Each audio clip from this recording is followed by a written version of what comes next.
Already here, fam. What's good? What's good? What's good? You know where you at. You know exactly where you at. You know exactly where we at. We in the no cap zone, baby. We live. We live. Ha ha. Thought you could stop us. Never. This is the no cap zone where we have a strict dress code. All that capping shit, knock it the hell off. All right, you can easily move the hell around. Plenty of places you can go if capping is what you love, if capping is what you crave, if that's what the hell you want. Get us somewhere the hell else. This ain't the place for you. Everybody's welcome, but not everybody's welcome to stay. You feel what I'm saying? So thank you for coming through. You are welcome. Dust your feet off, take your shoes off before you enter the building. Make sure you knock it off that capping shit. The only cap that is allowed in the no cap zone is your thinking cap. That's it. Otherwise, knock it off of that capping nonsense. Before we get started, you know the deal. Y'all know the deal. I know you already in this, so. But blah blah blah YouTube shit, like, subscribe, notification bell, fucking all that shit. Outrageous EP, all streaming platforms. Join the Discord. We gonna be in the Discord after the freaking live today, as always. And we gonna catch up, shoot the shit, build community, watch some things, all of that. And also follow me on all the social medias at the Ultimate Rage, except on TikTok, where you can find the links for my handles, my TikTok handles. All my links are on the page, y'all. Anyway, we got a freaking doozy today. We got a doozy today. This one's gonna be the one. This one we getting into the nitty gritty, but it's totally different from anything that y'all could think about. This ain't gonna be the typical discussion. This ain't gonna be the typical controversial discussion. In fact, if you ask me, it's really not that controversial. Because at this point in time, Maya, what up? Thank you. I'm so glad that you're here. I really am glad you specifically are here for this one, because this one's finna be a doozy. This finna to be a doozy. We finna to get into it. We finna have a fantastic conversation. It's partly the reason why I'm a little bit late, because I was talking to my boy Claude, you know what I'm saying? My closest homie. You know what I'm saying? My AI chatbot homie. Because we're working together to try to build a better future together. You know what I'm saying? Trading thoughts and getting the juices flowing so that we can come up with some fantastic conversation for y'all. And yeah, this is finna be one of them ones. I'm telling you right now. So let's just get into it, shall we? Now, one of the most controversial topics in American public discourse is the topic of abortion. Abortion. What is abortion? The terminating of pregnancies, right? The termination of pregnancies. Why has this become an issue? Why is this one of the biggest, most divisive issues of our time? Well, there's the idea that you are terminating a life before it can be fully actualized, before it can be fully formed and made into a person. So a lot of people who are anti-abortion, hey, Penny, what's good? What's good? I'm so glad that you're here. Thank you for showing up. Thank you for the likes, all of that. Love all of y'all. But we finna get into it. Why is this topic so controversial? You're preventing a life from actually existing, a life that was on its way to becoming a real life, and you're terminating it. So, a lot of anti-abortion advocates liken this to an act of murder, and it calls into question things like personhood, things like when exactly does life start and things of that nature. What exactly is life? At what point do we say something is alive and when it is not? And is it really that unethical considering the various contexts that it occurs? We finna get into all of that. But first, we gotta identify why exactly abortion is even a topic. Why is it even a thing? Why does it happen? What are the causes behind abortion, right? And the list is actually pretty decently long. And please feel free to chime in if y'all got anything that I might have missed, all right? So, there's the most obvious one, you know, the biggest cause, or at least one of the biggest, the biggest cause for abortion is rape. Rape. Oh yeah, and incest. Rape and incest. Yeah, I know that like the social medias hate when you say the truth, when you say real words, when you actually say things that are very difficult and uncomfortable. But this is a part of real life, a huge part of real life. And as much as you try to sanitize it in the media, that's not going to stop the fact that this shit constantly happens all the fucking time, everywhere, all over the place. As I always mention, there is a channel that I love to watch called Soft White Underbelly. I may play, in fact, I'm going to play a video in the fucking Discord after this, highlighting just one of the many examples of this fact. All right? But yeah, rape happens a lot. A lot of people suffer from it, and it's really quite unfortunate. Because a civilization that's supposed to be so advanced and so amazing, yet we see abuse happening all over the place. We see rape and incest. Rape and incest happening all the time. Everywhere. All the time. They've been happening throughout human history.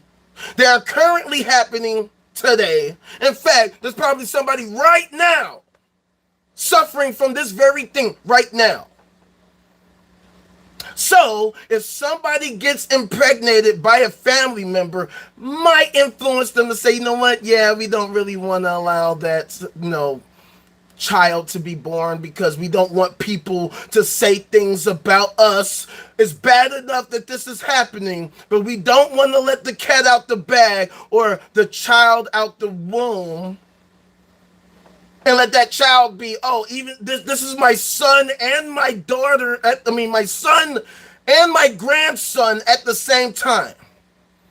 Because dad, for some reason, couldn't keep his hands off his daughter. I think I said this yesterday. And if I didn't, well, let me tell you. Well, actually, no. I'm not going to talk about that. I'm going to talk about this other story. There's this story. I think it was in Austria. Don't quote me. It was somewhere in Europe where it was this family. Husband, wife, daughter. Now, I don't know how things like this are even remotely possible. But apparently, somehow, the dad had his daughter locked in the fucking bunker in the basement. Somehow the wife didn't know. No, we're gonna... Penny. Let me do it. Let me do my job. I'm still on the first point. There's a whole list of things we ain't even got there yet. I'm just stuck on this point because we need to talk about it because we live in this bitch-ass society that loves to pretend like this shit doesn't happen. So that's why I'm going deep into the shit that they don't want to talk about because that is the point of the no-cap zone. We keep it the fucking fuck real up in here. We keep it real. And this is one of those taboo things they don't like to talk about, but we got to talk about it if we want to prevent it and remove it, eliminate it from our society. If, of course, that's what we want. Because know that there's those of us that, they kind of like that. That's kind of their thing, which is why it's such a huge industry. And yeah. But anyway, long story short, father was keeping the daughter in the basement in this crazy like prison like thing that he built. The wife somehow don't know how that's even remotely possible. How the hell are you this dude's wife and you don't know? Hey, nothing caused you to ask, hey, where's Sarah been at? Little Sarah, I haven't seen her lately. Sarah was in the basement getting raped by Pops, popping off kids with the kid. So he's having kids with his kid. And eventually, I forget exactly how he got caught. He ended up getting caught. Oh, he got caught, I think, because one of the kids got sick and they had to bring the kid to the hospital. I don't know. That's for you ladies to know. You know us guys don't watch Lifetime. Come on. Come on. Yeah, they took the kid to the hospital and everybody's looking like, hey, something ain't right about this. Dude ended up getting caught. I might find that story somewhere. But whatever. This is fucking real life. Okay, so they did make a movie about it. All right. See, I knew you ladies was going to figure that out. I knew y'all was going to figure that out. And the fact that this is just one microcosm of something that is constant and rampant throughout our society, that happens all the time, everywhere. Everywhere. That one was just one of the more extreme cases because of the crazy nature of what he had done. But we see this happening throughout American society, throughout human society. These things have been happening for the longest time. There are a lot of people who are born like this. Sometimes, a lot of times, they're born with all kinds of defects. In fact, the most popular video on this YouTube channel, Soft White Underbelly, is specifically about this family of inbreds. They got all these different issues. This family of inbreds in West Virginia. There's this lady, a dude, and another dude. The lady can't talk at all. She just sits there and gives you looks. And then one of the dudes, he doesn't talk. He barks to talk. Hell yes, I definitely want to hear that shit.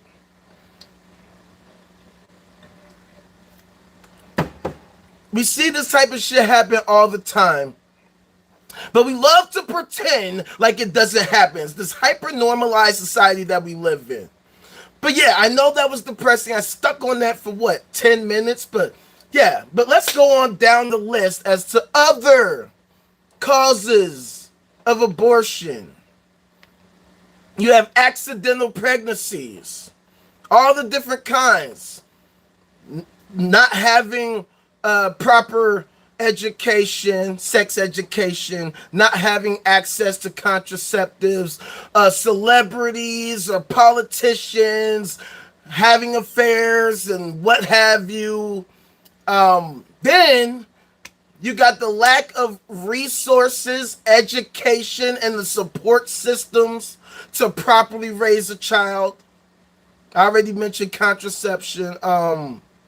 You got potential health issues with the child. They might have pre-screened the child and said, oh shit, this child gonna be born fucked up. So I don't know if you want to continue on with that, but yeah, your child gonna have Down syndrome or some other crazy rare ass condition. There's the fact that you have parents that suffer from psychological disorders and they know damn well they're not capable of properly raising a child. They ain't got their mind right, but they know well enough that, hey, this is not good for me. This would be bad all the way around.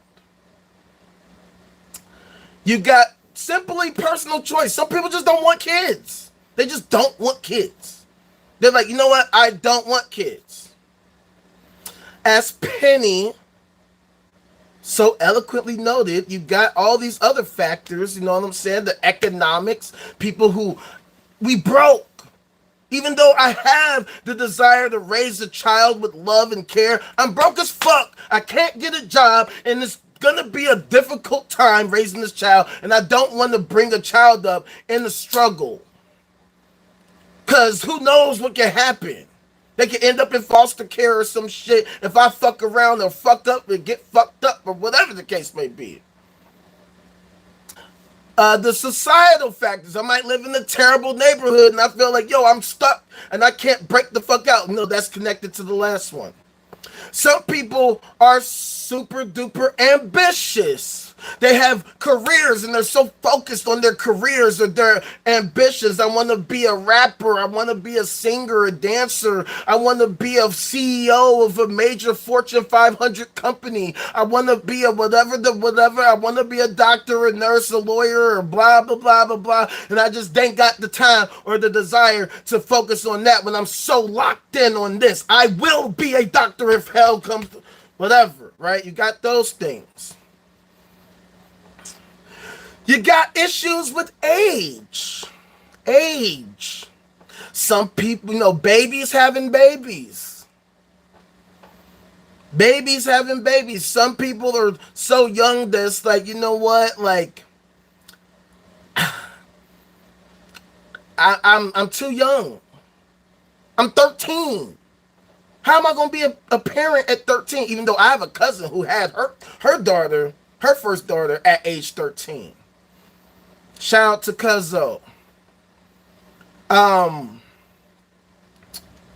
You have issues with relationships. Dude and chick get into it.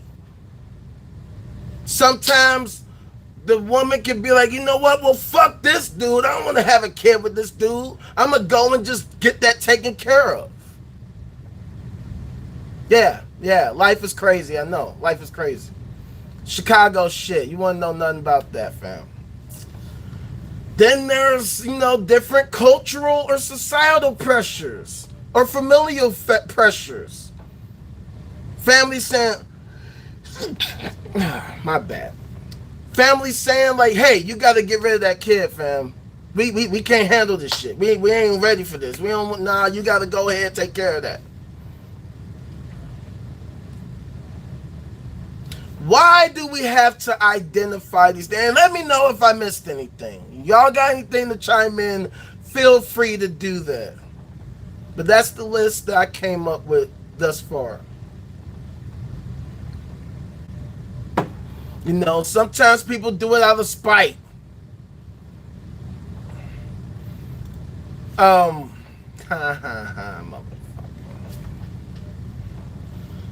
So why do we have to talk about these things?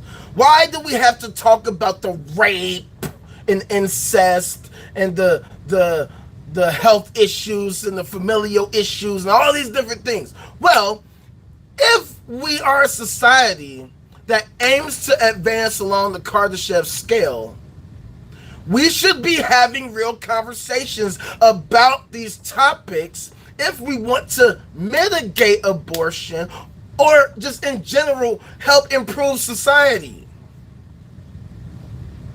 Because as technology advances, as the medicines advance, they're going to have a huge impact on all these things. As I'm sure many of you know, recently they've made advances in male birth control, which would be huge. Because that's been one of the issues with pregnancy. The fact that we don't have birth control for men, they have it for women, but they're not perfect and all these different things.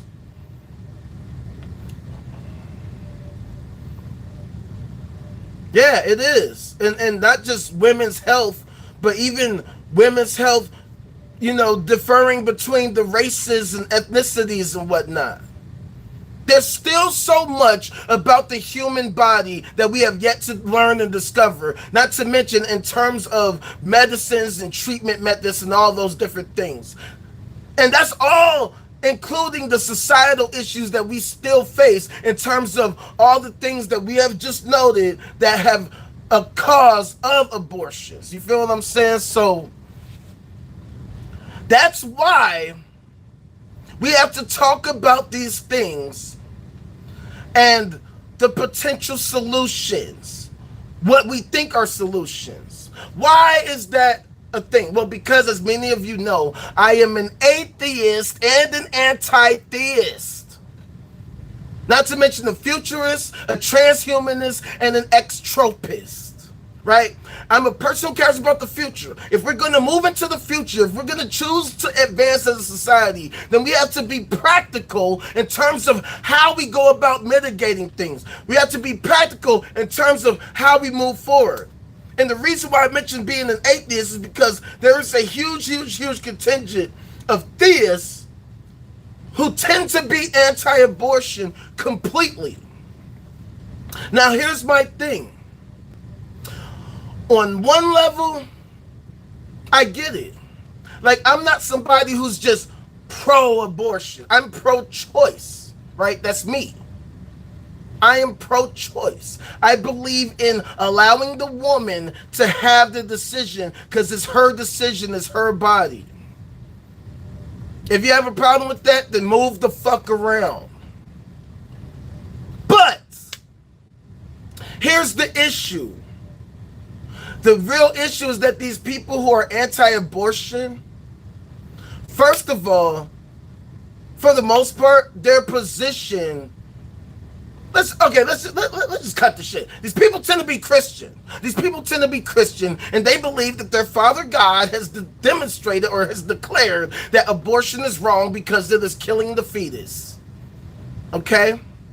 But as I have shown you guys on multiple occasions, this position is not supported by their theology. It is not supported by their documentation, by their ideology. It's just not. In fact, I can find you multiple Bible verses where the Lord himself or one of his representatives is saying that the Lord said that you need to go over there and kill children. Or the Lord himself will send people to kill children. Child murder, yeah. But that's neither here nor there. It's neither here nor there. Right? That's just the fact that their position is not biblically supported. But even if we dismiss that and just focused on the topic at hand, just focused on their position at hand, focus on this certain specific topic, theists love to offer the solution of just straight up abstinence. Just don't have sex. The Lord has declared that sex is wrong and immoral. If you're having sex outside of marriage, if you don't have sex while within the marriage, you have committed a sin and you're the most horrible person in the world. How dare you have sex outside of marriage? Now there's a lot wrong with this mentality. On multiple levels. For one, expecting people to not have sex is ridiculous, even amongst your belief system. As a matter of fact, going back to the causes of abortion, remember when we talked about rape? Remember we talked about that? Yeah. Well, it just so happens that within the church, that R word, that rape thing happens a lot within the church. In a lot of cases caused by the leaders themselves or members of the whatever you call it, the staff, the clergy, whatever the case may be. These are the leaders we're talking about. We had a whole issue with the Catholic Church, or should I say we have had an issue with the Catholic Church for literal centuries because they can't keep their hands off of kids. I don't know what it is. They just love kids for some reason. They just can't stop touching the kids. If they're willing to do that, how can you expect regular people to not engage in sex? It doesn't matter how vociferously, how strongly, how passionately these people believe in the Lord Jesus, the Lord. Motherfuckers is fucking all over the place. Everywhere. That's how we have the biggest population in human history right now. Despite the fact that billions of people across the world our religious, particularly Christian, 2 billion Christians in the world, and yet a lot of them engage in sexual intercourse. So abstinence only education is folly, because the human body doesn't care about your belief. Because guess what? You see a chick with a big old butt, the dick gonna get huge.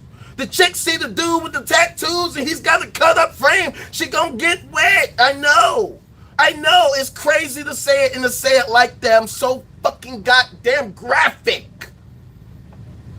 But this is reality. Human emotion, human desire, human instincts, they are a part of reality. They are a part of the human body. That's what makes us human. The fact that we want to reproduce is part of how we are as human beings. People can try to sanitize it and try to pretend like, no, that's so nasty, that's so graphic, blah, blah, blah, blah. Yet what do we see in real life? People are having sex all the time. People have been, and they will be, and that's just what it is. That's why porn is such a huge industry.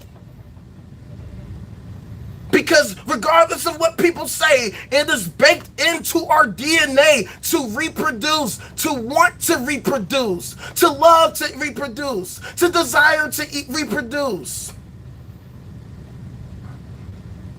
That's part of who we are. That's why humanity has persisted for the past however many hundreds of thousands, maybe perhaps millions of years, depending on which point in evolution you want to say. This is a humanoid type of creature.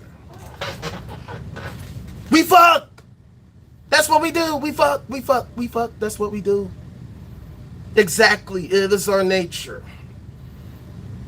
But then, on another level, I think about this in terms of the simulation hypothesis, okay? The simulation hypothesis. As you all know, I like to talk about the simulation hypothesis a lot because it's an intriguing concept. And as far as I'm concerned, theism is just a scientifically illiterate version of the simulation hypothesis. They believe in the grand programmer in the sky.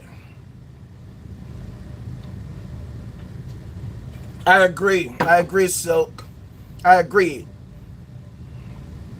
We're gonna get there, though. Gonna get there. But yeah, so if we just assume that simulation hypothesis was true, as an example, that the great programmer in the sky has executed the Bonnie Universe app. The Bonnie Universe simulation has put in the Bonnie Universe disk into the grand Cosmos PlayStation Infinity, turned the system on, and now the Bonnie Universe simulation is playing. He's got his controller getting ready to play the Bonnie Universe game. And mind you, this is the grand developer, the great, amazing programmer in the sky. If he's playing the game and he notices a bug in the game, well, he's got the ability to change the game if he has an issue or runs into a problem, if he finds a bug in the game. Now, I don't know if you know anything about programming. I know y'all do. Most y'all do, because y'all been here, so y'all know I'm saying the same shit I always say. A programmer, when they're writing a program, they use what's called an IDE. An IDE is an app that you use to type code and create programs, run the program, see how it works, and you can perform what's called debugging. Debugging. If the program does not execute the way that you are desiring it to, if it does not run as intended, you can go to the lines of code to try to see what's wrong. And IDEs have this function where they will actually point you to the line, in many cases, where the error has occurred. And then you can see exactly what the problem is. It is a logic puzzle, and this is why I'm bringing it up, because If the grand programmer was really like, yo, this abortion thing, I do not fuck with that shit at all, why then would this grand programmer allow this function, this feature, this bug to persist in the game? Why wouldn't the grand designer, the great fucking dev in the sky, not just fix the game? So, oh shit, let me fix. Okay, all right, no more abortion. If the grand programmer did not intend abortion to be a part of reality, it wouldn't be. I mentioned this because, as I've stated earlier, I am an atheist and an anti-theist. I don't believe there is a such thing as a God. There could be some kind of higher power of some sort. We don't know, which is why we have to figure out what this reality is, what this existence is. Because for all we know, there could be the great simulators in the sky. Maybe they ran the simulation to run this way, and that maybe they intended for us to figure out what the fuck it is we're supposed to do. And so, that's why I talk about how humanity needs to work toward becoming a Kardashev Type 1 civilization. Because in order for us to advance and become higher level, higher intelligent creatures, we have to address these issues. That's exactly the issue, Silk. Why would the grand programmer put the burden on us? Unless that's the point of the simulation, that they want to see how exactly we do decide to mitigate the issues. But the point is, theists don't offer actual, tangible, useful solutions at all. They think that if you just don't have sex, you can end abortion. And while that sounds nice, that sounds cool, that sounds wonderful and amazing, it is impractical, because even within their belief systems, there are people left and right getting it cracking. Even among the anti-abortion folk, I have seen so many situations where individuals, even those who are politicians and celebrities, will go and have an abortion. Or incentivize their mistress or incentivize their girl to go get that abortion because they don't want to have the kids, they don't want to get exposed, whatever the case may be. So, if we're going to advance as a society, we have to address the abortion topic practically. Right? As technology advances, as medicine advances, the impacts of these innovations will drastically affect how we conduct ourselves, how we behave as people, and they could totally revamp the abortion topic. So, as we continue to advance, we have to determine what we can do as a human race to actually address and mitigate the issues that underlie the needs for abortion. As an example, the perpetrators of rape, sexual assault, the rapists, clearly something is fucking wrong with their brain. Let's just face it. Look, as a male, because the overwhelming majority, let's just keep it real. We all know this. Let's just keep it real. The overwhelming majority of perpetrators of rape are male. They are men. Men are some raping ass motherfuckers. And as a man, I understand it, because Genetically, we are the ones who are the aggressors, the pursuers of the sex. We are generally the ones who are going after the woman. That's genetically predisposed how we are with that. And it just so happens that there are those of us who are much more aggressive about it than others. Right? There are those of us who don't do shit at all, abstinent, incels, whatever the case may be. There are those of us who find a mate and that's their mate for life, or at least for some time, until they find another one. There are those of us who are on that player shit. They're getting the girls all over, everywhere. This one, that one, these two, those three. I'm getting at her and then her mom and then her sister and her cousin and her best friend. And then there are those of us who, they just gotta have it. And it's not even necessarily about the sex itself. It could be just a power dynamic. They love the power they get from overpowering somebody. As such, we have to figure out what the fuck is going on up here with these guys and why they can't self censor themselves, why they can't stop themselves from committing these acts. There are, and let me say this, there are those of us who have these desires, but who don't act on it. Not to mention that there's all sorts of deviancy. All sorts of deviancy. So, how do we mitigate this shit? What are the things we can do to mitigate that? Then,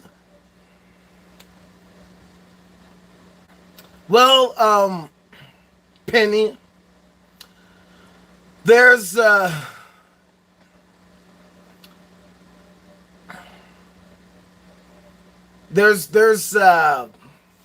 do I want to say? It becomes a blurred line. That it gets to a point of where do we draw the line? Because, like anything, is on a spectrum and there's some overlap there.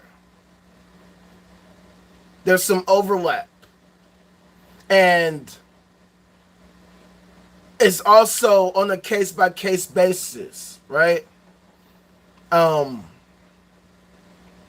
So, I say all this shit to say, like, so that's one issue that we have to address. The fact that we have those who are perpetrators of rape. Then there are the health issues that people could be born with.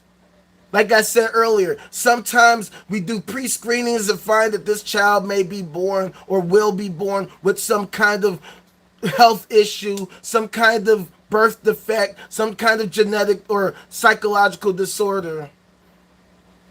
And that will be what causes some people to get abortion. Some people will still have the kid and love them no matter what.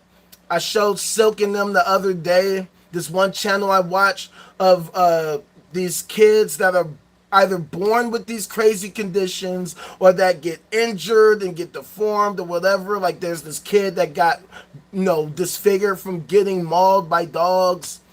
But mostly it's children who are born with very rare genetic disorders. And they look completely different from most people that you see. And it's really sad when you see how these people are, because that is one of the reasons why people get abortions, due to health issues. Because as much as people love to pretend like they're wonderful, amazing people, if you have a child that is clearly and unquestionably disabled and totally different from most children, like literally like the overwhelming majority, like 99%, because only like 0.5% of people have this condition, or maybe this kid is the only one in the world that we know of that has this condition. People can be fucking cruel as hell. People are cruel as fuck. People have no problem talking shit, being offensive, saying the worst, most horrible things to the child, to the family. Yeah, you rocking with it? You rocking with it? You know, so I told you, we evolving, fam. We're evolving. This is what the process is. And so some families can't handle it. They can't, because first of all, taking care of this kid, if you did have him, would require fucking 24/7 support. They need constant care, which can be physically and emotionally draining. And so having to deal with that alone is difficult. Plus having to deal with society and this fake-ass hyper-normalized nature where everybody pretends to be so holier than thou, and yet they will be the ones to talk all the shit and demean these people who have to suffer through this shit. Not to mention that these same people talking shit don't offer any kind of solutions for how we can actually address, solve, or even prevent these fetal health issues. Praying and hoping and wishing, Lord please, it ain't worked. It ain't worked. Prayer does not stop cerebral palsy.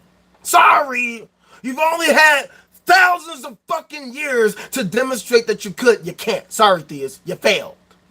You failed. How much longer are we going to allow you fucks to continue failing miserably to help address these issues, which would also help to limit abortion if that's really what y'all wanted to fucking do? Going back to the previous conversation about the rapists, right? This goes along with others, the parents that have psychological disorders that know that they couldn't properly raise a child. We would have to develop resources, treatments, healthcare for these people to access so that, who knows, maybe they could be decent parents. See, what we see today is that there are parents nationwide who abuse their kids on a constant basis. And like anything, it's on the spectrum. You know what I'm saying? Some have it worse than others. One of my favorite YouTubers, Jay Williams, Let's Live Life. He's a prison YouTuber. He talks about the 10-year stint he did in prison, the multiple times he was in and out of jail, and he talks about how his father was super abusive to him as a child, which is what influenced him to live the life of crime that he lived. Because for one, his father was a criminal. His father was a murderer. His father actually went to prison for murder before he was born. And throughout his childhood, Jay Williams' childhood, his dad would beat him. Like, punch him in the face type of shit.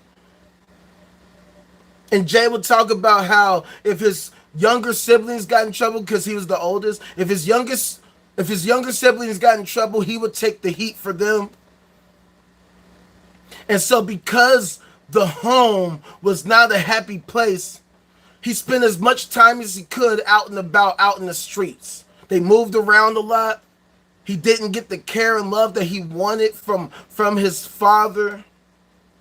So he was ripping and running the streets, getting in all kinds of trouble.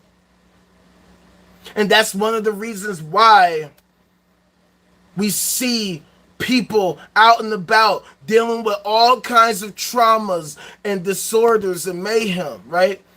So when Jay Williams himself went to prison, his first son, was only 2 years old. Exactly, Penny. That's almost always the case.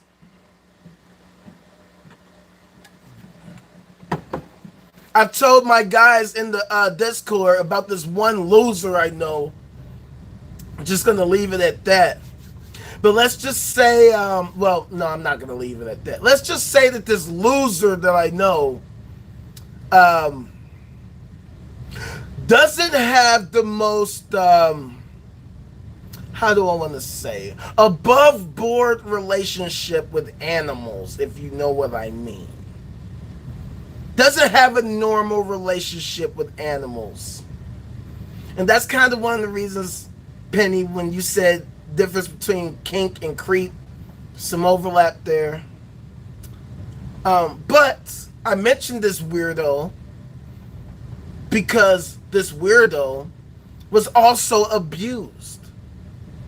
Which is one of the reasons why I took to him in the first place, because I have empathy for people who have been abused. But then when he told me about the story about how he did the same thing to a chihuahua, yeah,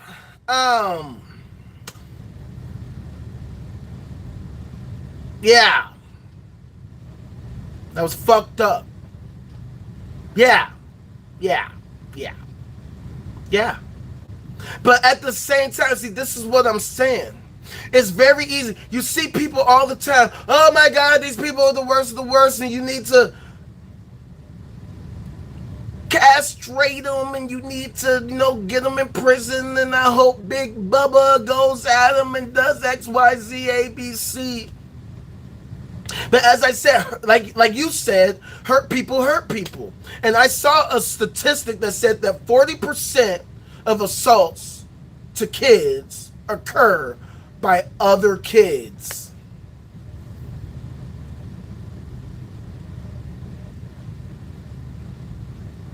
And this is the reality that is difficult for us to face as a human race, because people want to shield themselves from the cold, harsh reality of reality.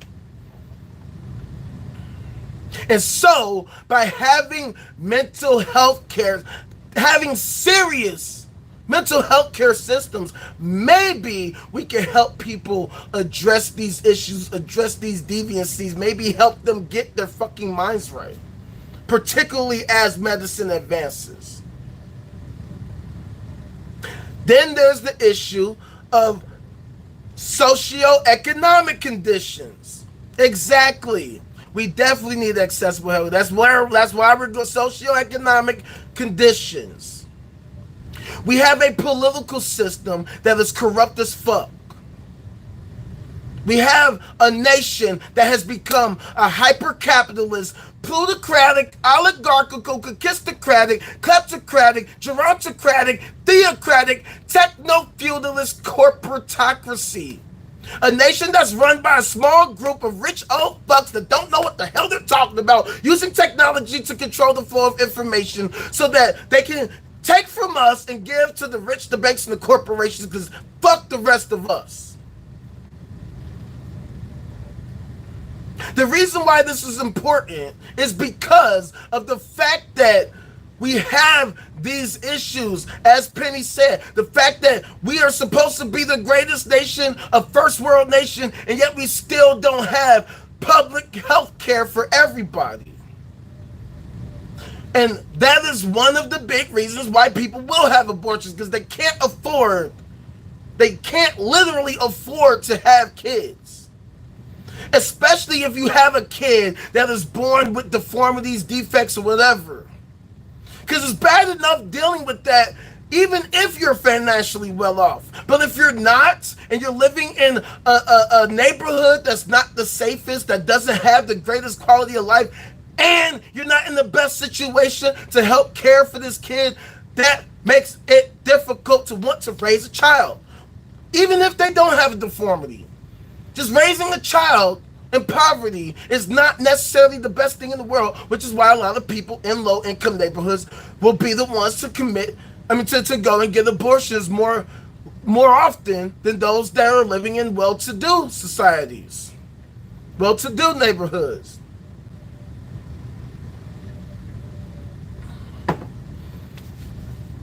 Then, of course, you have the legal system. The fact that there's no consistency among the states, and that in many cases, charges of assaults don't get that heavy a sentence. A motherfucker can abuse a baby and get like 2 years. We see shit like this happen, but if you sell drugs, you can get 25 to life because you got caught with a few keys. Because these types of things would help to mitigate, not saying it would solve it, but it would help to mitigate the situation. Check this out. So, one of my homies' cousin is in prison right now specifically for rape. Check this out, right? So, my homie and his cousin and one of their friends, my homie's one of his best friends, back in the day, you know, when we had PCs, when PCs were just coming out or whatever, and like, you know, they started to get better, they started to get more, you know, apps and what have you. There was one app, this one program they would use where like you could make these little mini movies using these animations, and they would do voiceovers on the animations. You know, they would say funny stuff. You know how young teenagers are. They gotta say some of the crazy shit. Oh, we're gonna do this, and I'm gonna smack the shit out you. You stupid as hell. Blah, blah.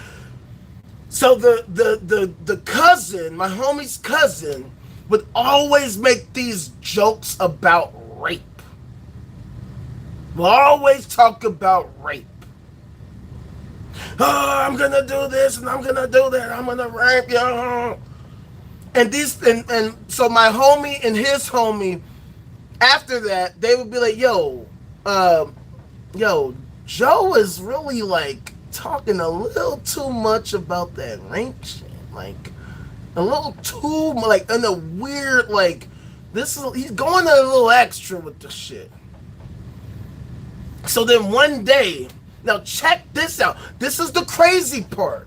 So apparently the cousin, like I said, we'll just call him Joe. So Joe, he apparently was a pretty suave and swaggy type dude. Could get chicks like it's none. He was a pretty good bachelor. And yet, one night, he's driving, sees some chick, one of the damn, that's crazy. Hey, what's going on, soul? I'm gonna start calling you Richard Ramirez now. Matter of fact, no, I'm gonna call you Night Stalker. That's what I'm gonna call you, Night Stalker. That's your new name. Your name is Soul, but nah, you the Night Stalker now. That's your new nickname. Everybody refer to Rich as the Night Stalker from now on.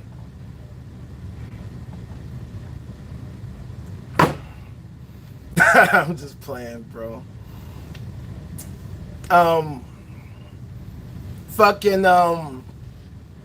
Anyway, so this dude, he sees a streetwalker. He sees a streetwalker. He sees a prostitute walking the streets. Long story short, this guy goes and does it to her against her will. And the crazy part, and this is what I was told from what my homie, when he talked to his cousin after the fact, was like, while the dude was doing that to her, she said to him, damn, I would have gave it up to you. Which goes to show that these people commit these acts. It's not even about the sex. It's about they have this desire to commit this act. Because something is going on upstairs. The neurons are can't comprehend.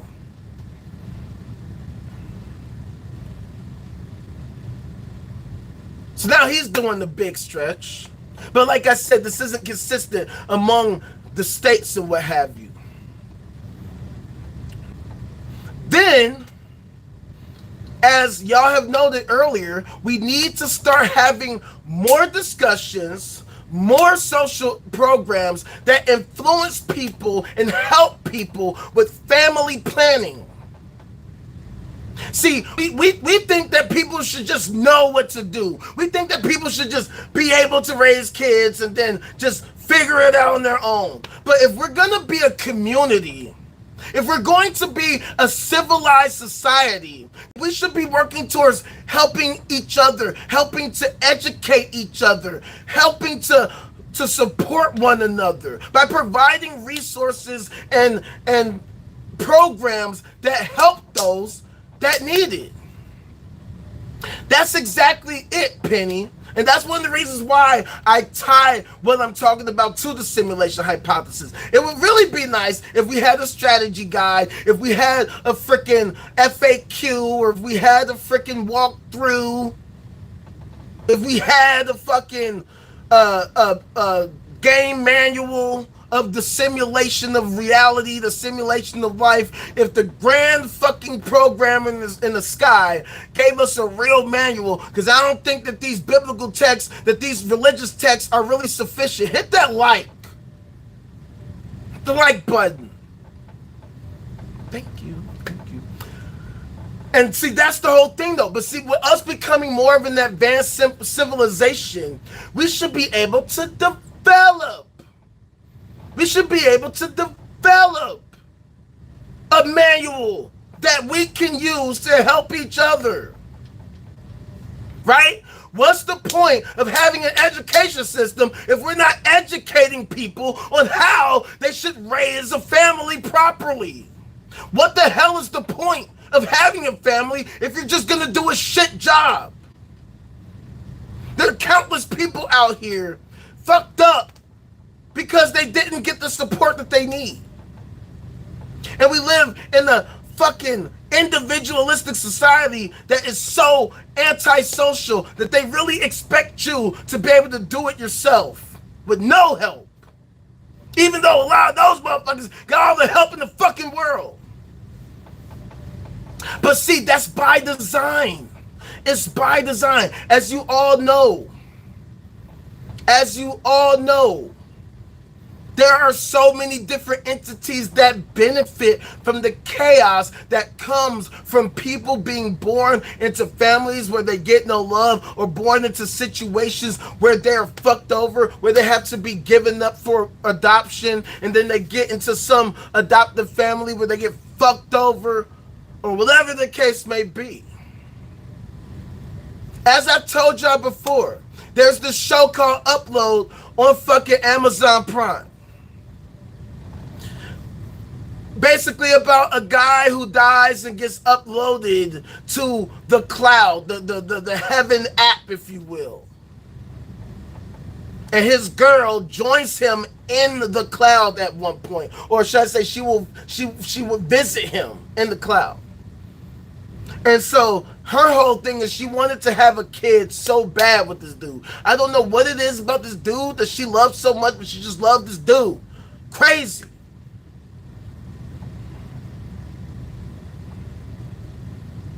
So, like I said, she expressed a desire to have kids with the dude, so they made her have to take these courses. They made her take these simulations on raising a child, on having a baby and dealing with the baby, so that she would know how to do it. Which gives us an example of the type of things that we could do to help people learn on how they can properly raise children. Because if you just leave people out here to figure it out on their own, there's no guarantee that people will figure it out properly and do a good job. As a lot of y'all know, I watch a lot of crime shit, and I've seen countless stories, story after story after story, of parents who simply fail miserably to raise their children properly. All kinds of tragedies occur because these parents were either malevolent as fuck, incompetent as fuck, or just suffering from some kind of disorder that made them incapable of understanding what the hell they were doing. And then something happens to one of the kids or all of the kids, and then they start making ridiculous excuses. But that goes back to what I was saying about mental health care. There are a lot of people out here suffering from various disorders that don't know shit about fuck. They're dealing with traumas. They're dealing with fucking disorders, and they need help. And the fact of the matter is that we as a society, if we hope to evolve, we have to begin to address these things in a serious manner. Which means that some of these institutions that are benefiting from the current state of affairs are going to have to give it up and loosen their grip on society. Because if we want to have a good society, then those that are benefiting from the human misery, the state of human misery that we have for a lot of people, they're going to have to miss out on some profits. And then, of course, we're going to have to work on improving and evolving our methods of contraception. Condoms are cool, UTIs are cool, and whatever else, the morning after pill and all that shit, that's cool. But they are not ideal. They are not sufficient. In fact, I know a friend who had her first kid even with using contraception.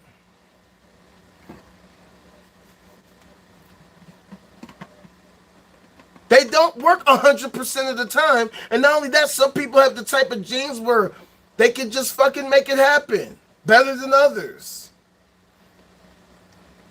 She says that her sister can't have kids, but she used condoms, was taking birth control pills, and still had a kid. Sometimes that happens, but when we're working towards becoming a Kardashev type 1 civilization, with the innovations that are occurring and the potential new technologies and their impact on human society, we can develop even better birth control. As an example, with the advent of nanotechnology, it could be possible that you could toggle when you want insemination to happen and when you don't. You can just in your mind be like, oh, I pressed the don't allow impregnation button. Okay, now turn it back on. I want to have a kid with this guy. I like this guy. There's the fact that brain-computer interfaces could be used to mitigate sexual deviancy. That we can decide, okay, everybody gets a BCI, and with these BCIs, we'll ensure that nobody has any kind of deviancy, which, of course, brings up a whole nother can of worms with how far do we go with this shit, if we did do this shit, if everybody did get a BCI, or a nice amount of people got BCIs, or nanobots for that matter. How far do we go? What do we say is the line? Where's the line? We can all decide, you know what? Desires of pedophilia, yeah, let's mitigate that with the BCI or with the genetic modification. We can find and identify the gene that influences this particular deviancy, so let's eliminate that from the gene pool. But then, same thing, how far do we go? Where do we draw the line? Where exactly do we draw the line? There's a whole lot of ethical implications that come with tinkering with the human mind, tinkering with human genetics. There's also the idea that we can create artificial wombs so that women don't even have to carry babies to term, because we can just do it with this device that works even better.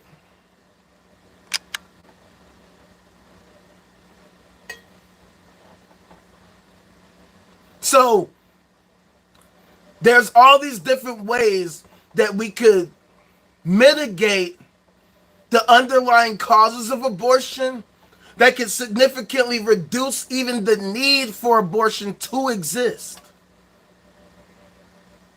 Which is why I'm an atheist, which is why I'm an anti-theist, a futurist, a transhumanist, and extropist.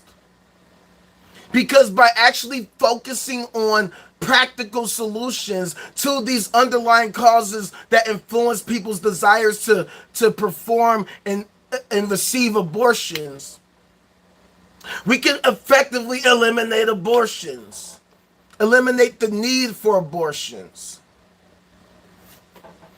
And if we just look at all of this as if this is a simulation, this could be one of the tests of the simulation, that we have to figure out how we can solve one of the most divisive issues that faces humanity today. One of the most divisive topics that cause so much political derision on a nationwide basis. Because while those typically on the right wing, but some on the left too, are anti-abortion, their solutions have never been demonstrated to work at all. As a matter of fact, the highest rates of teen pregnancy tend to be in right-leaning states like Alabama and Mississippi. If abstinence only was a useful solution, then they should be seeing the least amounts of teen pregnancy leading to abortions. But the opposite is true. They have the highest amount.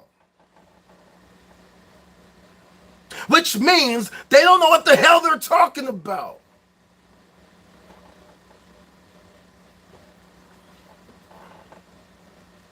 And instead of just having these ridiculous debates going back and forth, if we actually understood the nature of reality, if we understood the nature of the human body, if we understood material science and all these different things that can help us actually prevent abortions, guess what? We can prevent the need for abortions. Which is why I always say we got to go back to the drawing board. Which is why we have to go back to unlearning half the shit that we learn and trying to understand what reality actually is and how we can manipulate that reality to our collective benefit. That's why I'm so staunchly anti-theist, because it is my personal opinion, and not only that, the facts show it, that their methods do not work.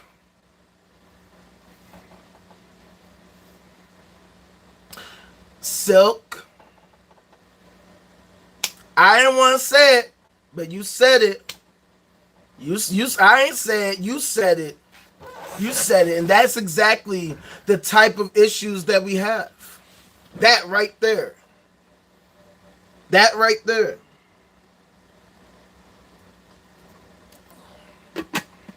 Huge, huge point right there. That's why when I say where do we draw the line, it gets very, very difficult, and we start going into very uncomfortable, uncharted waters. Very, very difficult.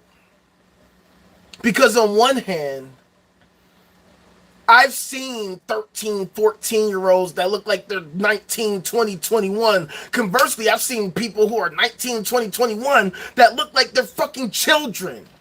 I remember one time I had these guys over to record. There's these two dudes that were like 19, and then they had this other kid that looked like he was like 10. Like literally 10. So they're all smoking, on the blunt. And they pass it to this 10-year-old. And I'm thinking to myself, okay, I'm a smoker. I love smoking, but I'm not really cool with kids smoking. Like, too young, you know what I'm saying? Like, even though I've known people who started way early, even earlier than that, I'm not really cool with kids smoking. So I'm about to say something to these dudes. Like, yo, man, you can't be smoking with this child in my fucking crib and shit. And then dude's like, no, I'm 22. I'm like, what the fuck? Wait, you're older than these two dudes? Yeah. Yeah, I mean, the dude is tiny. Looks like a baby, yo. Looks like he looking like a baby. He looking like a baby. But he's 22. I swear to God, if you would have seen this dude, you would have been like, yo, stop playing, bro. No fucking way. There's no way that this motherfucker's 22, yo. That's just not possible. That's just not possible, man. No. No way. But see, that's what I'm saying. And conversely, I remember before the pandemic, my dad had taken me to his girlfriend's crib, right? And this chick walks in. She's about my height. And, fuck it, I'm gonna say it. Boobs and tits and curves and all that shit. She's literally, I'm 5'10". She's like 5'10". We're eye to eye. She's pretty well developed. I don't pay no mind, whatever. And then my dad turns to me like, guess how old she is? And I'm about 19 at the time. So I'm thinking like she's probably my age. Like, I'm like, oh, she's probably like 19, 20. Then my dad is like, she's about to enter the 8th grade. I'm like, stop playing. No way, dude. No fucking way. But that's what I'm saying. Genetics and different things like that, people are different. So when it comes to drawing the line, if we develop these kinds of technologies, if we develop BCIs and genetic modification advances like CRISPR and stuff like that, we have to have real discussions on where we draw the line, why we draw the line there, and how far we go when it comes to these topics. Because they are not the most, they're not just straightforward things to talk about. And as much as people like to say or act like these are just easy, just make it 18, we see all kinds of situations where the lines get blurred. As an example, not even talking about sex, but the mass shooting that just happened yesterday in Georgia, they're already talking about how the 14-year-old perpetrator, they're trying him as an adult immediately. Immediately, they're like, yeah, we're trying him as an adult. He's 14, right? His brain ain't even fully developed yet. But they already talking about trying him as an adult, which is one of the big hypocrisies of this topic, right? And we're not even talking about abortion. We're just talking about shit like this. These ethical topics, these ethical concerns. If it's okay to try a young teenager as an adult, then how can the same teenager not be able to consent?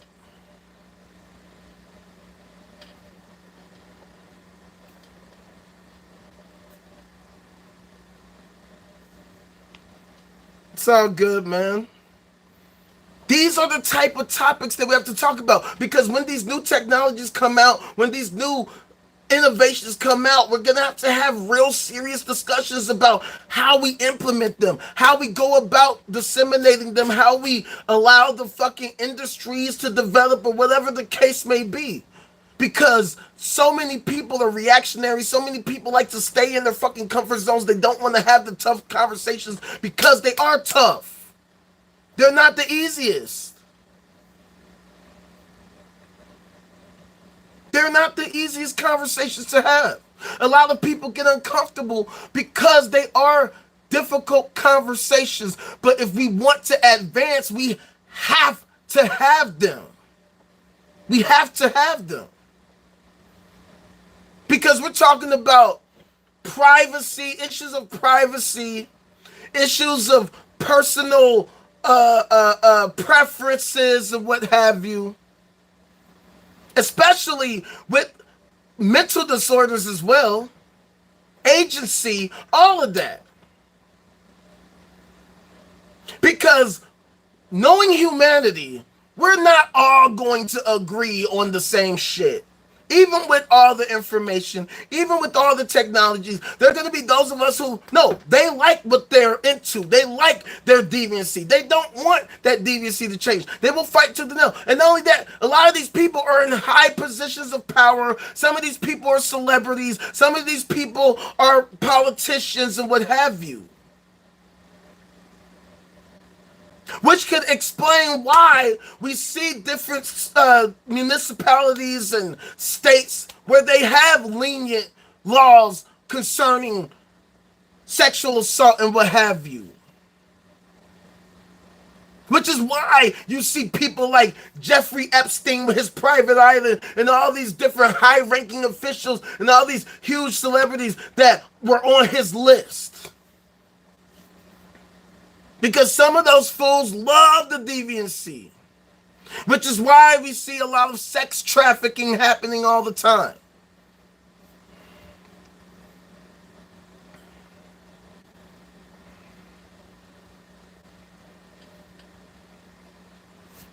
So, personal freedom versus collective agreement on how we decide to implement these new technologies to mitigate abortions, to lessen abortions, whatever the case may be, these are going to be tough decisions going forward. But what I will say is that, in my humble opinion, abortion is a necessary evil. It's a necessary part of modern society. Because let's face it, we have a very imperfect nation. The quality of life in America is constantly worsening on a constant basis. As I show y'all all the time, out of 163 countries on the Global Peace Index, with 1 being the most peaceful and 163 being the least peaceful, America ranks 132. We are at the bottom of the list. We're not even in the top 100. We have all types of crime occurring. Abuse is rampant all over the place, like we talked about earlier. Incest is more widespread than we would like to think, than we would like to believe, but it happens. And it is, to me, an even worse crime to force anyone to have to carry a baby to term after an assault. Or because you don't want them to do it because your religious belief says, nah, you shouldn't do it. Even though it really doesn't say that, like that. And regardless of whether it does say that like that, is your belief true? See, because the whole thing about advancing as a society is that we actually have to understand reality as it is if we want to develop effective and efficient solutions that improves humanity, that allows us to advance and become a higher level society, if that's what we choose to do. See, theists have purported their ideas and their ideology for thousands and thousands of years. And yet, the more and more that we learn about the nature of reality, the less and less and less that we can see any kind of usefulness for theism. If theists had effective solutions, they would be able to demonstrate it. On the surface, yes, abstinence. Generally, if everybody was abstinent, then of course nobody would get pregnant in the first place. But see, we have reality that we have to deal with. It doesn't matter how religious anybody wants to be, that's not going to stop their hormones from raging. We see it all the time. As some of you may know, I'm a huge fan of the show To Catch a Predator back in the day. That used to be on NBC. For those who are unfamiliar, To Catch a Predator was a show where they would pretty much run sting operations to find... Yes, it is great. It's one of my favorites, actually. They would perform sting operations to stop online predators from predating on young teenagers, pre-teens, what have you. So these weirdos would get on the internet. Hey, young girl. Hey, young boy. I thank you. You want to see my dick? Yeah, you really love that, don't you? You would really love it if I come to your house and put it in your ass. All right, I'm going to be there in 3 hours. I'm about to leave right now. Then they show up. replete with fucking Mike's Hard Lemonade and some fucking lunch. Burgers with no pickles and fucking a side of fries with a couple of drinks. And then out walks Chris Hansen. Yeah, so what exactly were you trying to do? Have a seat for me, please. Yeah, and keep your hands where I can see them. So when you said, I want to lick your blank and I want to taste your blank, and then after that I'm going to blank your blank, what exactly did you mean by that?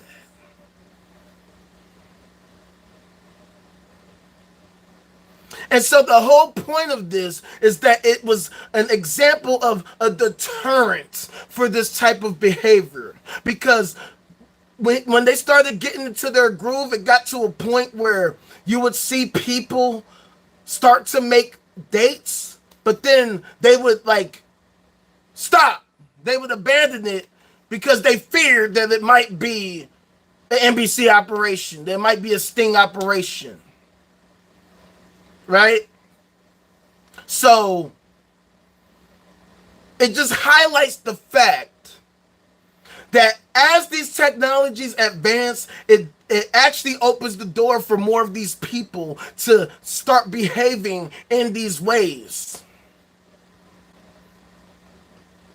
As I've talked to many of you about, I can't remember if I've talked about it on here, but I had a former classmate that got caught in 4K. He was a substitute teacher at a high school, was having a date with, well, I should say was hooking up with one of the freshman girls, end up getting caught because he just had to send her a dick pic to her cell phone. Her parents monitored her phone as they should, said, what the fuck? Hey, who the fuck? Yo! And got his dumb ass caught up. And the thing that's sad about it to me is that the high school I went to is arguably the best high school in the state, the best public high school in the state of Illinois. They didn't just take anybody there. You had to be very academically inclined to go to my high school. And despite this, even as intelligent as this guy may have been, he did some dumbass shit. Because he couldn't help himself. Because that's the thing about deviancy. It doesn't matter how educated you are, how talented you are, how holier than thou you can pretend to be. You can still be one of those people. And another reason why I brought up TCAP as well is because a lot of people who got caught up were Christian preachers, Jewish rabbis, or just regular people that just believe in the Lord. Catholics, Lutherans, Protestants of various kinds. Well, Chris, I know that you think I'm a bad person, but the Lord gonna tell me. He gonna tell you that I'm... Nah. But then when they sitting there in handcuffs, they ain't talking none of that Jesus shit no more.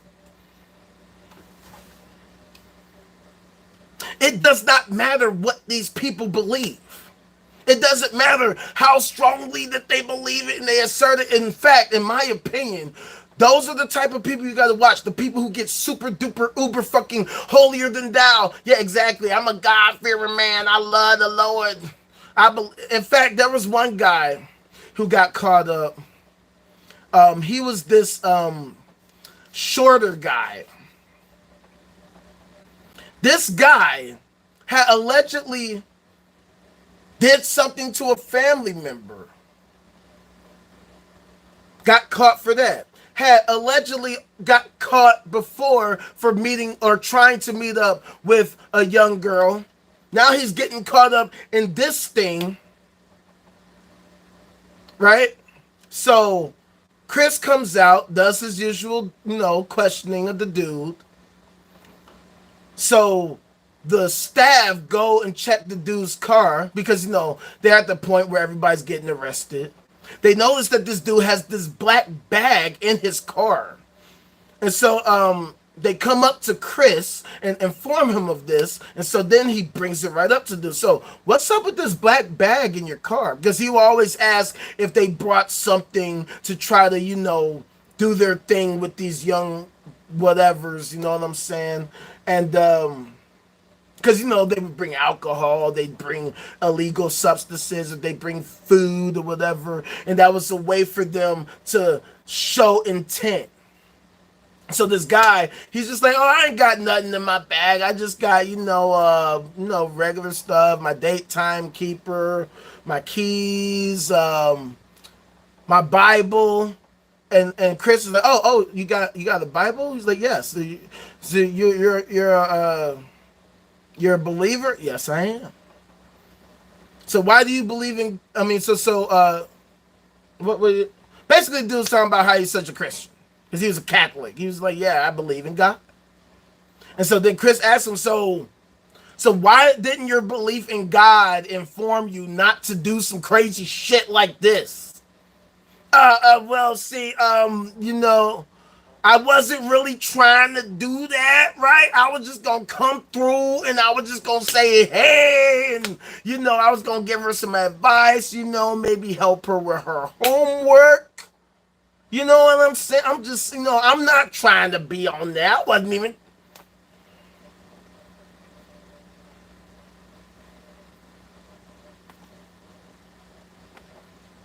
Come on, fam. Come on, fam. But see, this is the type of shit that we deal with as a society, right? As I've told y'all all the time, the overwhelming majority of prisoners are some kind of theists.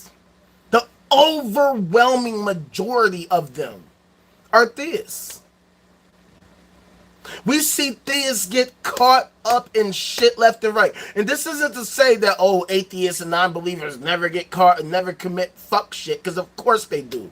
And please believe I got all kinds of smoke for atheists as much as I have for these theists. Because just because somebody's an atheist does not make them a better person.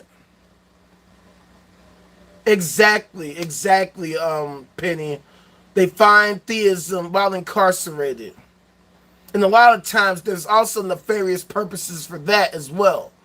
But the fact of the matter is, if these people were so holy as they like to claim, if they were so wonderful, amazing, if they were morally superior as they like to pretend to be, then why is it that so many times that throughout human history, so many of these fucks have gotten caught up committing all these horrible acts? And why is it that these fools are never ever able to figure out solutions? If they really wanted to end abortion, if they really wanted to stop abortion, then why don't they ever seem to come up with a reasonable, effective solution for preventing abortions? They've only had a multiple 1,000-year head start.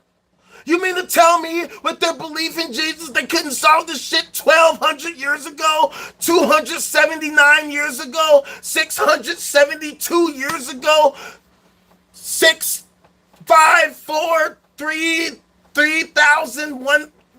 Come on, fam. They've had all this time.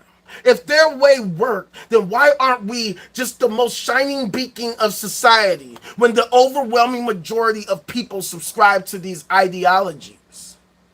We're not talking about, 100,000 Christians.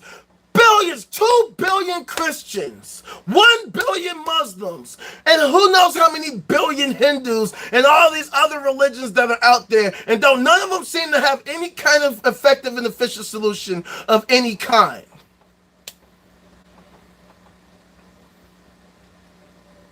And not only that, but because they subscribe to the belief systems, exactly, Penny. If they believe this is optimal, something is fucking wrong with them. If they believe that their solutions are optimal, something is fucking wrong with them, which is the point.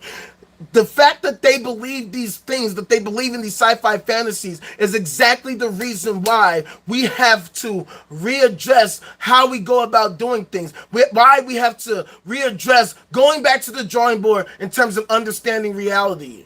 Because so many of these people subscribe to these ideas, and yet these people have failed miserably for literal eons to actually come up with real, tangible, effective, and efficient solutions to all the world's problems. Which is why the scientific method, buoyed by logic, reason, fact-based evidence, and empathy, is our greatest tool for addressing and effectively solving and mitigating these issues.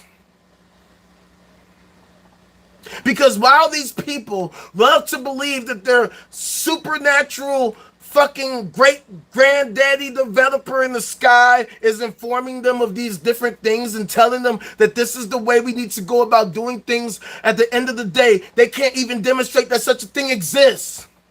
So their offerings of this thing that they claim is so real and so true and so wonderful and amazing, and that it gives them great advice, they can't demonstrate it. Every time I ask these fools, where exactly is this thing? What exactly is this thing? And what is your methodology for demonstrating that this thing is so real and so true? And why, if this thing was so real, if there was the great developer in the sky, why would he leave you with this confusing ass, poorly written, contradictory, shitly written book that can be easily misinterpreted? And why would this fool fail to communicate with us directly in an effective and efficient manner, the same way we're communicating right now? Despite the fact that we're potentially thousands of miles away from each other, we're right here in this place in real time. You're able to hear me. I'm able to see your comments in real time. But this thing can't figure out how to get a fucking cell phone. This fucking fool has total control of the motherfucking laws of physics and all the material sciences, all the sciences, and yet its best form of communication is a fucking bullshit ass book? Are you serious? Are you serious? See, this is the problem we have in our society these days. We are a nation that has become riddled with people who don't know shit about fuck, and they think that they can just believe things without actually having to fucking really question whether these beliefs are rooted in reality. And as a result, it becomes difficult to figure out what are the best forms of solutions that we can implement to solve these problems. How do we best go about doing things? On the surface, yes, abortion only technically could work if everybody bought into that. But it doesn't work because it's impractical. It's unrealistic. Jamie, where you been at? What up? You late as hell. You late as hell. You just missed so much. You missed so much. We talking about abortion. We're talking about the abortion crisis, the abortion topic. Thank you. I'm talking about abortion. Yeah, it's Throwdown Thursday, so this is the type of day that we talk about a controversial topic. And so basically, I'm just talking about how we could work to improve upon things in ways that are practical, but all these people love to purport ideas that simply don't work. They love to talk about how they're anti-abortion because you're killing the fetus, but then these same people don't actually care about creating a government, creating a society where we have all types of all the resources, the social programs that people need in order to effectively raise children, which is one of the influences for abortions. They don't care about ensuring that we have a quality of life so that kids can be properly raised without having to worry about having their basic needs met. We still live in a society where we have all sorts of homelessness, poverty, hunger, specifically child hunger. I mean, we got states where they don't even want to give kids lunches. They don't want to give kids free lunch. And these same people will be anti-abortion. Help me make sense. You want to bring children into the world, but you don't want to ensure that they're in a world that caters to their basic needs. How the hell does that make sense? You claim that your deity is so loving and so wonderful, but at the same time turn around and say that no, this deity wants you to figure it out on your own. Which is why I've said countless times, exactly, it is maddening. That's why I'm the ultimate fucking rage, because I'm fucking pissed off that this is the way that we go about doing things. We ain't even got to, but I guess we should get there. The school to prison pipeline, because as I've talked about many times, the prison industrial complex needs to continue having prisoners. They love the dysfunction. They love it when kids are born into broken homes. They love when people commit acts of violence and lead lives of crime, because that means more fucking criminals for them to imprison, more government subsidies for them.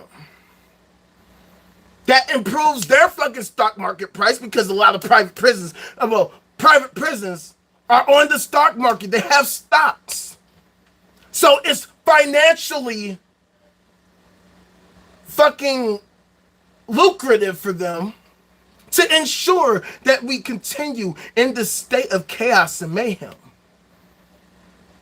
Their assets, and they double as free or cheap ass labor.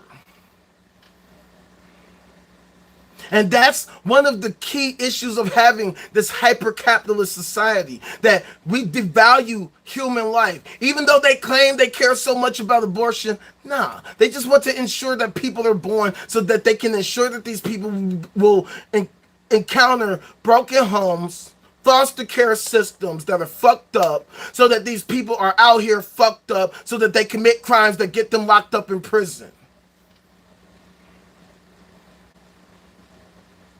Exactly, but see, this is the thing, Jamie. This is why I say we have a mental health crisis. It is a crisis, and this is why I talk about hypernormalization. It is abundantly clear that a lot of people out here in America are fucked up in the brain. Fucked up. And then they get into these positions of leadership. They get into the government, and then they want to legislate their nonsense on the rest of us, and then we wonder why shit is fucked up. When we can't even have real conversations about their motivations, their worldviews, their beliefs in the first place, and how their beliefs are not rooted in reality. These people are touched. They're not all there. They're not.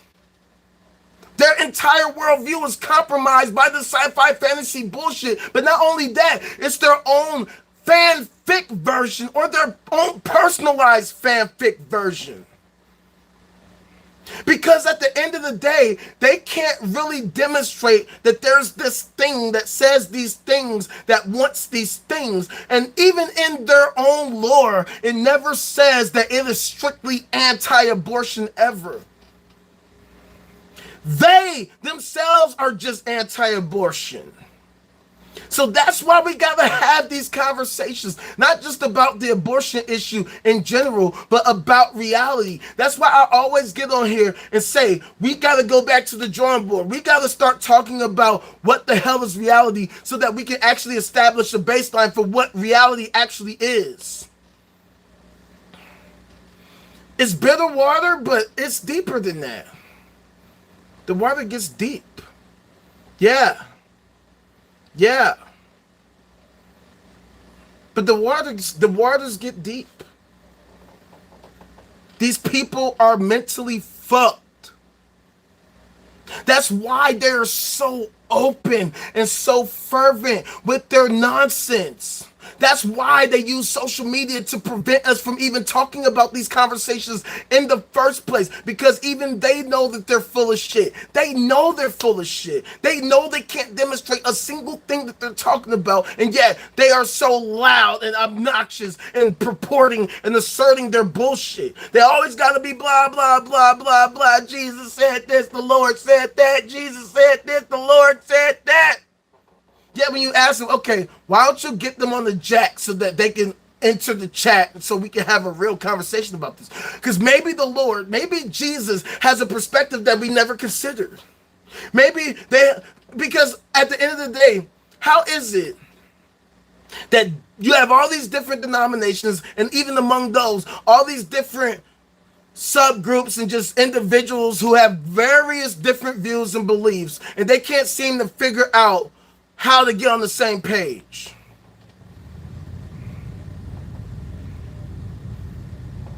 Of course, Silk, is by design. It's by design. It's by design. That's why we gotta have these real conversations about this shit. Even if it's difficult, even if it makes people cringe and feel uncomfortable. Because guess what? The technologies don't give a fuck. They don't give a damn. The shit is happening whether you like it or not. With this fucking, like, as an example, with transgenders. Right? A lot of people get uncomfortable about transgenders, but they're a part of reality and people have to accept them. The crazy part is that transgenders have existed for a long time, but for the longest time, media love to pretend like they didn't exist. And now that we have all this mass communication and multimedia, now we know that these people exist. Right?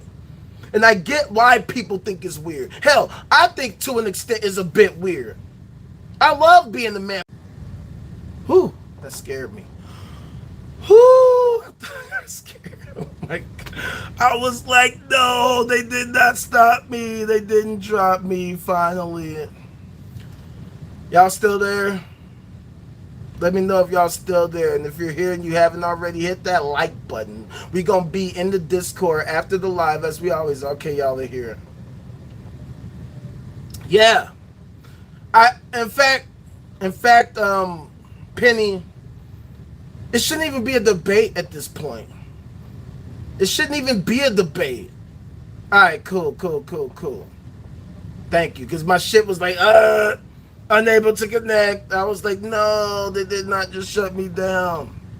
But yeah, at this point, it shouldn't even be a debate. Like, if we decide that we don't want abortion, we're not just gonna legislate our way out of fucking ending abortion. Telling people don't have sex is just plain not useful. Yeah, I don't blame you, Jamie. Hey, count yourself lucky, because you dodged the bullet there. And I'm gonna give you a little story about that.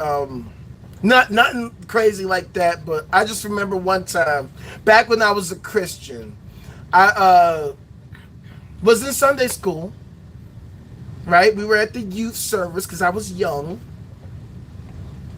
And we were, doing our practices of Christian apologetics and proselytizing, right?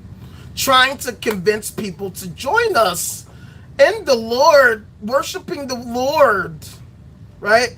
So I just remember there was this chick and there was this dude. We're all in the same age group. We're like teenagers, 16, 17, 18. I forget what year, but like around that age.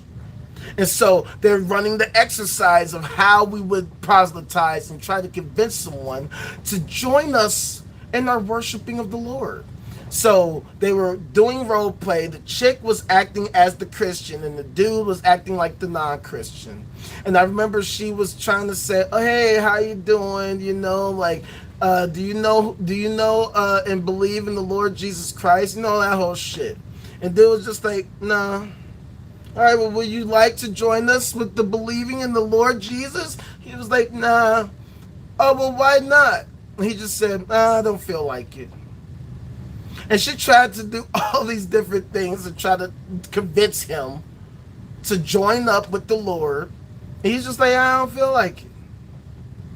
And I thought it was utterly profound that, like, if this belief system were actually true, and it was the way, it was like literally like the thing, that it was so strange how somebody could just say, I don't feel like it, and that is enough, and that there's nothing that you can say or do to change this person's mind. You can't fucking say, hey, God, come on down. We got one. Yo, the dude said he don't feel like it. He don't feel like it. Let's show this fool that he really needs to believe in you or whatever. No, nothing. Just, I don't feel like it suffices. And so I say that because I thought that was strange, because if this was the truth, If this was real, then I don't feel like, why would you not feel like it? And then how is she incapable of convincing this dude if this is true? But it was like, it's little shit like that that had me see like, oh, this shit is ridiculous. At the time, I'm still, deep into it. I'm still on some, well, I still believe in the Lord. But that was something that always stuck with me. Because at the end of the day, we're pretty much salespeople. If you're proselytizing, well, I mean, come on, Penny. You have to understand that, and I've said this countless times before, that theism is the greatest, longest running MLM scam in human existence. They invented the fucking subscription model. You know how you have all these apps where just for $4.99 a month you can use this fucking app and shit, and if you pay this yearly fee, blah blah blah blah. Well, the church came up with that shit. But they're also, like I said, MLM. That means that they are selling. They're selling this belief to people. They're trying to recruit people as much as possible. So when you see any MLM, any pyramid scheme, if you don't know what multi-level marketing, pyramid scheme, whatever you want to call it, when you're proselytizing for Jesus, you're pretty much a salesperson for Jesus. You're trying to convince somebody to believe in the Lord. So of course they want you to fucking like perfect your ability to sell. And that's practically what we're doing. That's practically what all content creators do, is sell. They're trying to sell their idea. In this hyper-capitalist society, that's what you have to do if you want to make it with whatever you're trying to do. So that's what we're doing. We're trying to sell our ideas to try to convince people that, yeah, those ways, not really the best way to go. This is the way to go. We have to actually try to figure out how we can get to the bottom of understanding reality so that we can manipulate this reality to our collective benefit. Believing in some FI fantasy comic book is simply insufficient. It is simply ineffective. It does not help us to mitigate the problems that we have so that we can reduce the amount of abortions, if that is indeed what we are hoping to do. That's why I say we have to go back to the drawing board to figure out what the fuck it is we actually are trying to do. What are we trying to do? What are we trying to do as human beings? If abortion is such a controversial issue, then why are we not taking it seriously?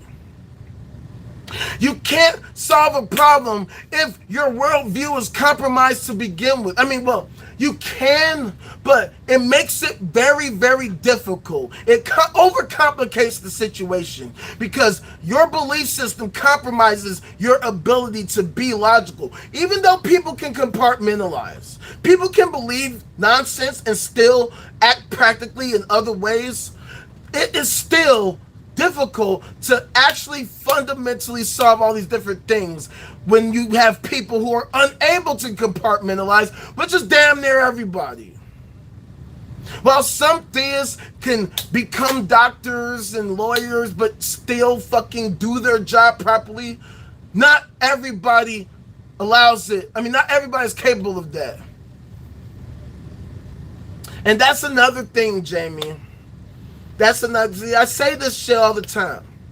For one, we have the theism industrial complex. That's one of the reasons why we have a huge issue with these topics. Because theism is an industry. It's one of the biggest industries in the world. It's an industry, however, that is dying.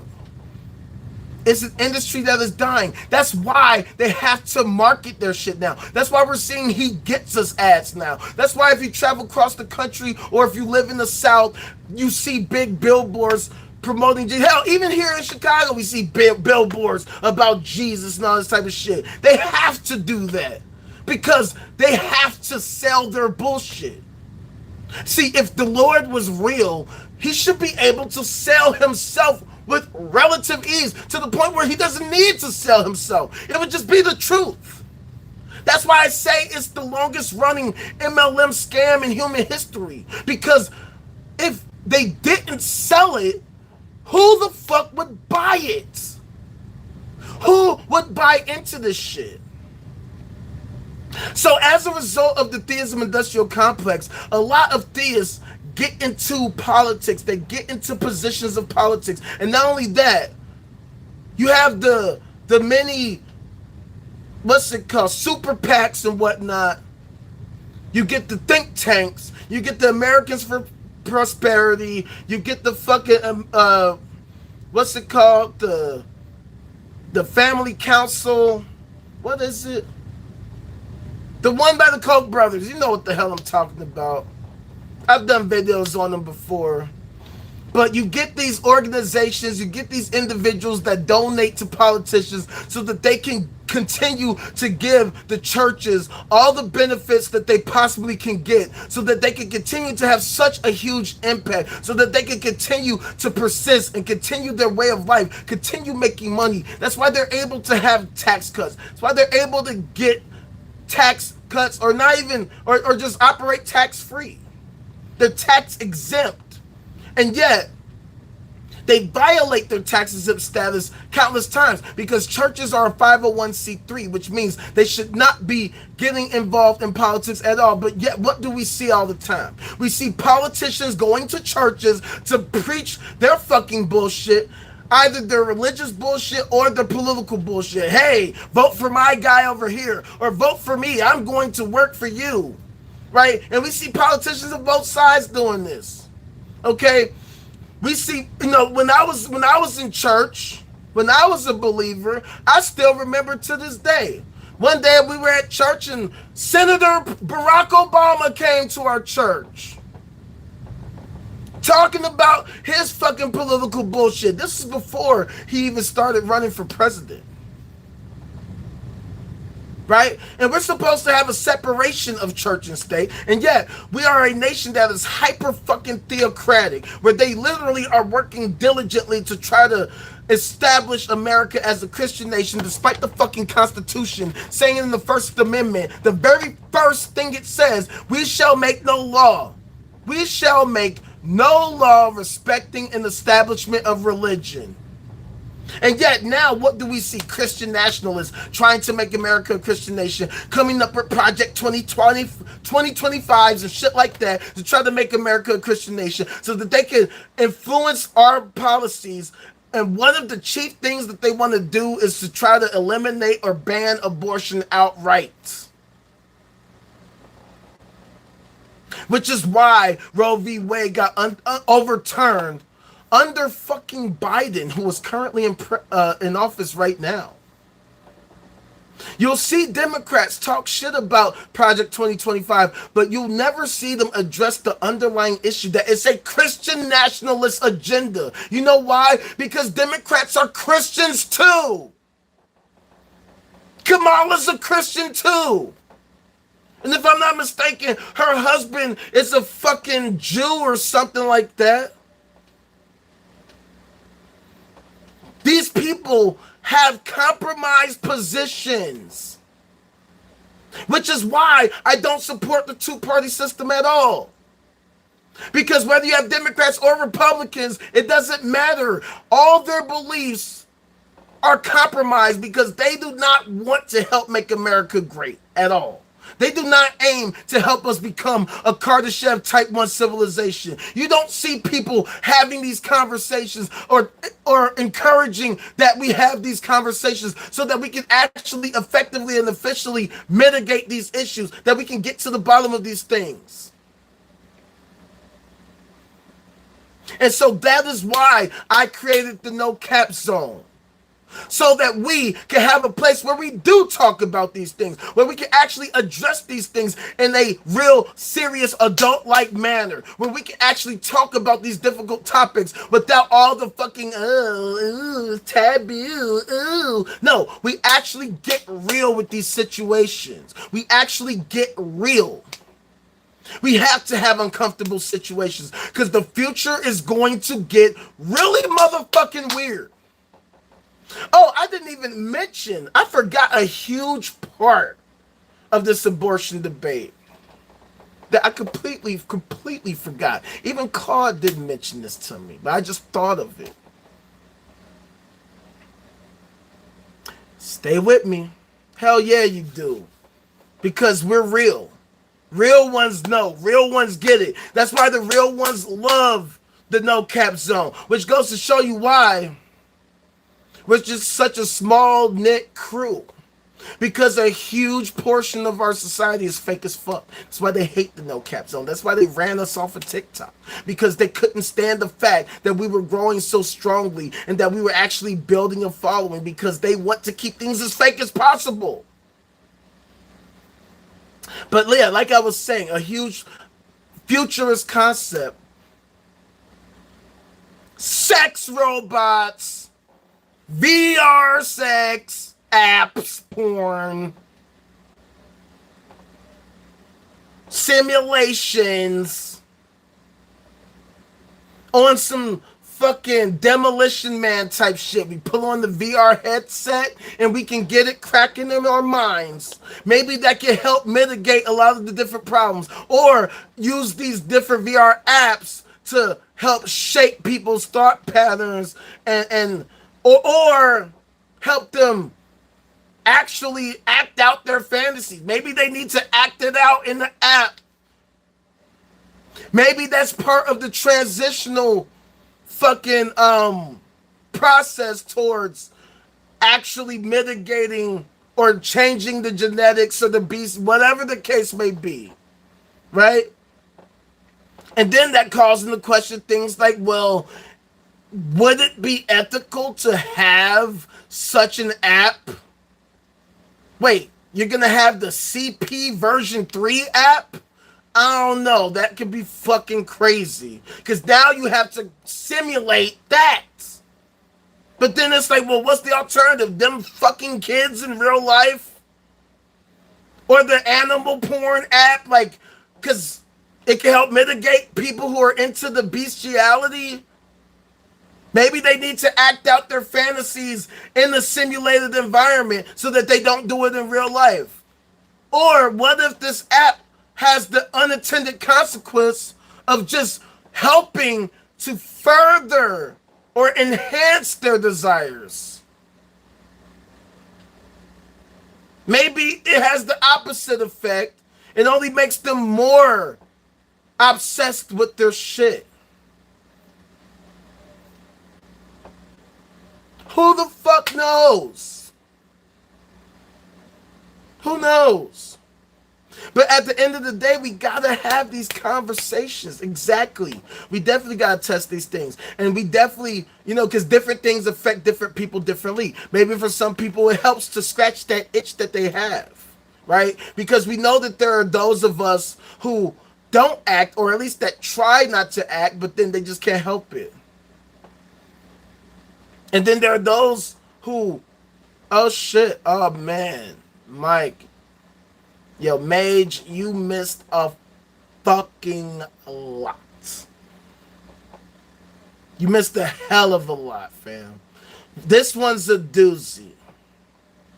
This one's a doozy. You might need to go back and watch the rewatch. This is one of the few where I'm like, definitely rewatch the episode, because personally, I mean, I could be wrong, even though of course I want as many views as possible and all that type of shit. Like, I talk about all this shit every day, but this one I have not talked about.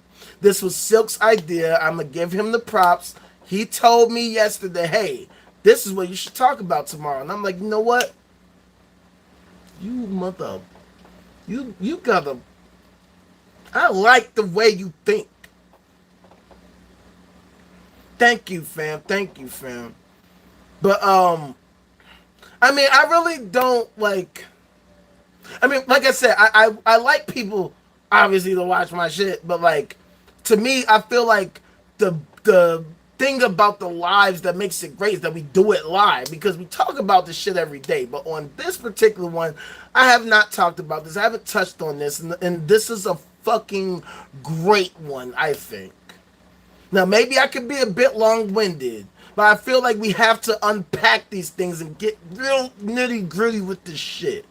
And I'm pretty much close to the end, so you missed a fucking lot. But we're still talking about crazy shit. You came in at a point where I was, okay, so, so one of the things I talked about, Mike, was how rape was a huge part of why abortions happen, right? And so we're talking about what are things we could do to mitigate, like rape, and not just rape, but just deviancy in general, right? Deviancy in general. Like that dude I was telling you about in the Discord the other day, the fucking, you know, the dog diddler that I was telling you about. Maybe he needs a simulation. Well, that's what I'm doing now, actually. I just came up with one. That's why this one is called Throwdown Thursdays. On Thursdays, we're going to talk about controversial topics.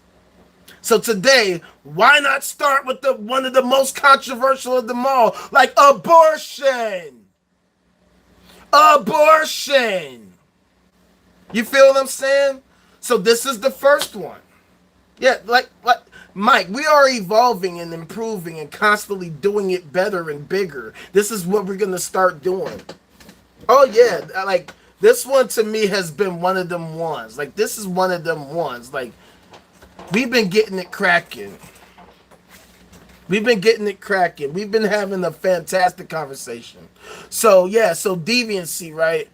Like, you know, the fact that, like, we could develop BCIs, or that we could develop, you know, VR apps, VR experiences, where maybe some deviant needs to act out their fantasy in a simulated environment, and maybe that can help mitigate acts of violence, acts of assaults, and what have you.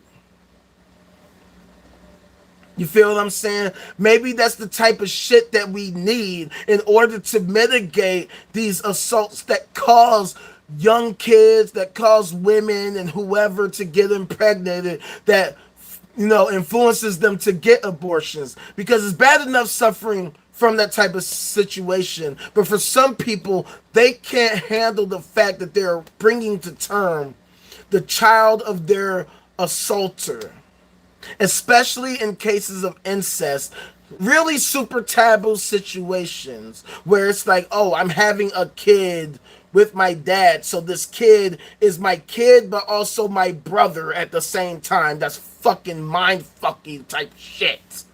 I'm having a kid with my dad, so I'm having my daughter and my sister at the same time. That's some crazy shit to think about. People don't like to think about this shit. People don't like to talk about this shit because it's super duper taboo. But see, now that we have all this mass communication, now that we have this internet, now that we're here in real time, and we have all these advancing technologies and these advancing discoveries and innovations, we have to talk about this shit. That's why I had to leave TikTok. Because on TikTok, they don't want to talk about this shit. They don't want to talk about none of this shit. That's why you have to use these goofy terms like, oh, you have to unalive and you have to grape and, oh no, the pew. Nah, fuck that shit. Let's keep it real. Let's keep it real. Rape! Suicide! Abortion! These are parts of reality. Yeah, exactly. We have to talk about these types of things because they happen. And they're not just like rare things that only happen here and there. They're everywhere. We see it all the time. All the time. Like I said, I watched that channel, Soft White Underbelly. There are so fucking many stories, so many stories of all these different people living out in Skid Row, and some of these people aren't even fucking in Skid Row. They're just regular people, or they seem like regular people walking down the street that you'd see every day. You had no idea that their fucking dad was raping them this whole time. right? One of the things that he talks, that the host Mark Later talks about, exactly, Penny. We have to. We got to air out the dirty laundry. We can't hope to solve any of these issues if we're not getting real with reality, if we don't address the big, giant elephants in the room. Right? What was I saying? Like the soft white underbelly, there's all these different stories. You would never guess what anybody's going through at all. Oh, what I was gonna say was that one of the things that the host Mark Later does on that channel. By the way, Mark Later's from here. Chi-Town represent was good. But he's out there in California, in LA, out in Skid Row, which is where he has his film studio, or his photo studio, rather. One of the things he does is he will interview straight up rapists. He'll interview them. And in most of the cases, he'll have the comment section turned off for obvious reasons. Because obviously people will be in the chat, oh my God, this sick person, oh my God, terrible, oh my God, I can't believe this person would do such. But in reality, as y'all have said earlier, I think Penny was the one who said this, or might have been Silk, one of you motherfuckers. Hurt people hurt people. Hurt people hurt people. A lot of people who commit these acts are people who also were victims of these acts. Not all, obviously. Not all, but a large portion. A sizable enough portion. And so if we are hoping to mitigate these situations, we got to get real about how exactly we do it. We got to get real about how we go about doing things. If you haven't hit that like button, hit that subscribe button, turn on the notification bells, because we're doing this every day. We're talking about different things. We're talking about how we can improve upon reality, how we can get real. Yeah. Oh, shit. See, that's what I'm talking about, man. This type of shit that pisses me off. I can't tell you how many people I've come across who just in random conversation be like, oh yeah, I'm a victim too. Damn! It'll be out of nowhere. We'll be talking about, oh yeah, those restaurants. That was cool, you know. Like, yeah, so, you know, when I was 12, I was raped. Oh my God. That's fucked up. But yeah. We have all these issues in society, and we're not talking at all about them. And yet, somehow, we're supposed to just expect people to figure it out and just not do things.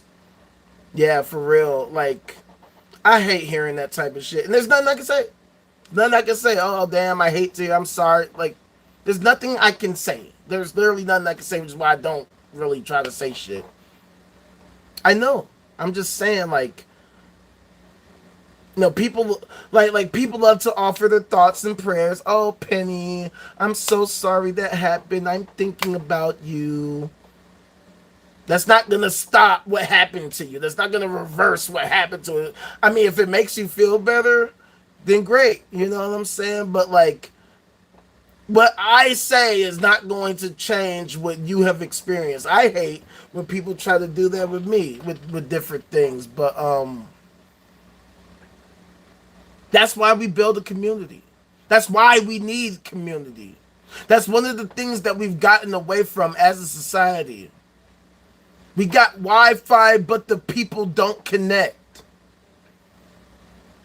And you would think that with this technology, with this mass communication that we have, that fucking we would be able to get closer, that we can have real conversations. Hell yeah, we evolved. That's definitely why we evolved. That's why we have to evolve. That's why we have the no cap zone, so that we can actually make the evolution happen.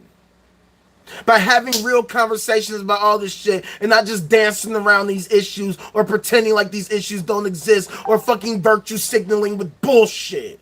No, let's rip the band-aid off and get real with reality. Let's actually address these issues head on. Let's not sugarcoat it. Let's not pretend like this shit doesn't happen. Let's actually get real with the situation, because if we actually want to mitigate these situations, if we all collectively decide that abortion is something that we don't want as a part of our society, then we got to get real. We got to get real about actual practical solutions, actually identifying and addressing the underlying causes, instead of just saying don't have sex. Saying don't have sex isn't going to stop a rapist from raping. A lot of rapists are theists. They'll be in the church preaching, singing fucking religious fucking songs and hymns and shit. Hell, they'll be the pastor preaching. I tell you that the Lord saith, and the Lord giveth, and the Lord taketh away. And I'm telling you, the Lord told me that you need to believe in the Lord. You need to hit that like button, and hit that subscribe button, and hit that notification bell. If you really want to get the blessings from the Lord, you got to join my Patreon. $5 a month, and you get all of the greatest wonderful thing. Can I get an amen? Can I get in that same motherfucker that end up on fucking NBC News for raping kids for the past 12 years? That same motherfucker that was, oh, the Lord Jesus, I tell you. That'll be the same motherfucker that got caught, that he's doing the 12-piece now. Don't none of that shit matter. If somebody wants to commit an act of rape, they're going to commit an act of rape. It don't matter what they believe. It don't matter what their ideology is. If they're a person that's predisposed to commit such acts, they're going to engage in such acts regardless of how much they pray and hope and wish. They could be one of the most devout Catholics, the most devout Lutherans, the most devout Baptists in the fucking world, the most devout fucking Muslims in the world. That's not going to stop them from committing such acts. It's not. These people who commit acts of incest among their own family members, a lot of them believe in the Lord Jesus.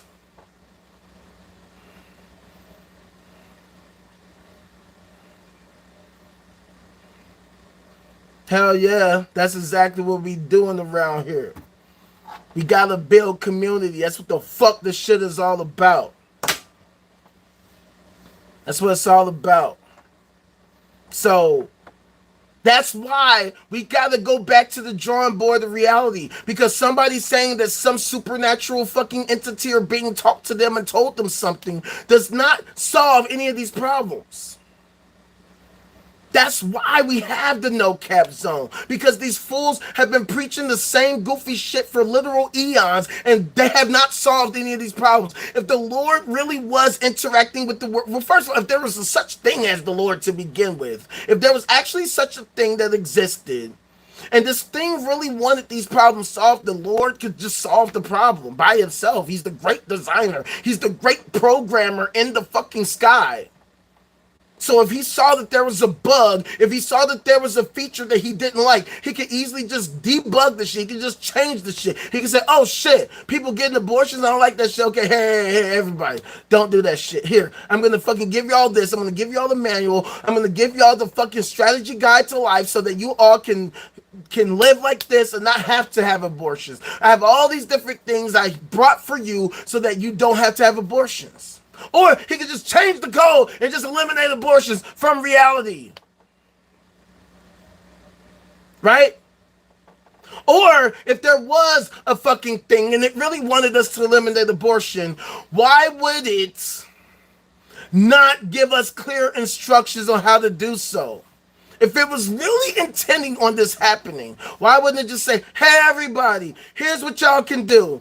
Don't do this, don't do that. Here, I'm gonna give y'all the better fucking system of fucking whatever. Here's some better condoms. Super duper condoms that give you the same, even though enhanced feeling, and they work 1,000%. No issues whatsoever. In fact, how about fuck that? I just fucking updated you guys. I just gave y'all the fucking humanity system update to where now you don't have to worry about fucking actually fucking chicks and getting them pregnant. You can just press the fucking impregnate button and decide, yes, I want to impregnate chicks. Or you can press the button again to turn it off. And if you have any fucking issues with the fucking impregnation fucking button, you can just refer to the fucking tutorials that I just uploaded to YouTube on my fucking YouTube channel that I just I just uploaded to my how-to playlist. You can jump to the playlist, and if you have any other issues, you got all these other tutorials on this playlist as well. No, we don't have that. People need to knock it off with that bullshit. I'm sorry that y'all want to believe this sci-fi fantasy nonsense, but it's sci-fi fantasy nonsense. It's not helping us. It never has helped us. We now, in the modern age, have to get practical about these things. That's why Penny just said she loves this shit. It scratches the itch because this is what we've been needing for the longest time. We have had so many people out here proselytizing, preaching, talking about the Lord, Jesus, fucking Allahu Akbar, Allahu Akbar, halal and haram and halal, and they ain't solved shit. They ain't fixed shit. If anything, they're causing more and more problems. They're helping to overcomplicate the issue, not simplify the issue, fix the issue. See, they think they're simplifying the issue. They think they simplified it by saying, hey, just don't have sex. If you didn't have sex, then we would have a problem. Well, that doesn't stop rapists. It doesn't stop teenagers. It doesn't stop young people from getting it cracking. It doesn't stop regular adults from getting it cracking. It doesn't stop all the different things that people have going on. It doesn't stop people from saying, hey, I want to fucking fuck, but I also want to be the fucking president. So I can't be fucking having kids because I want to be the president. And so whatever the case may be, whatever it is, we have to get real with reality. We have to take a step back from our preconceived notions, and we have to seek to objectively want to understand what this reality is and how we can better understand it, and then use that wisdom, use that sapience that we gain from our understanding so that we can use that wisdom to manipulate the reality to our collective benefit so that we can actually achieve the intended, desired outcomes that we want. Hoping and wishing and praying to some non-existent entity solves nothing. It never has and it never will. We need to get our heads out of our asses and just accept the fact that theism, religion, will never ever solve anything. Because if it could, it would have thousands of fucking years ago. 1,500 years ago, they would have solved the problem of abortion because the belief in the power of the blood of Jesus would have been shown itself to be true. And yet the opposite is true. What we see is the more and more and more that we develop our scientific understanding, the less and less and less sense theism makes, the less use we have for theism. Because now we're developing actual solutions. We're getting to the bottom of understanding human psychology and neurology, neuropathy, and all that fucking shit. Understanding genetics, understanding fucking material sciences, understanding how to develop new technologies, new fucking treatment methods, new fucking whatever. So instead of believing some ancient sci-fi fantasy gobbledygook or some spiritual miracle believable whatever the fuck, now that we have the scientific method, now that we have logic, reason, fact-based evidence, and empathy, now is the time for us to use this to our benefit. Instead of closing our minds saying, la, la, la, la, la, la, la, la, la, la, la, la, Jesus, Jesus, Jesus, Allahu Akbar, Allahu Akbar, Krishna, Krishna, Krishna, Vishnu, Vishnu. Shut the fuck up with that shit. Now get the hell off with that shit. Y'all been doing this shit for 1,000 years. It ain't working. It don't work. It don't work. It don't work. You Christian motherfuckers have never stopped abortion ever, and you will never stop it. Telling people to not fuck, telling people not to learn about sex, not to think about sex, does nothing. It does nothing, and it never will. It never will, ever. So shut the hell up about that shit. It don't work. It doesn't work. You have had literally at least 2,000 years. 2,000 years to show us that what the fuck you're talking about is actually useful and effective. The data is in. Yo, shit don't work. We gotta try some other shit. Believing in the Lord Jesus ain't solved shit. Because as I said earlier, we keep falling further and further and further and further on the Global Peace Index, regardless of which of the two major parties are in office.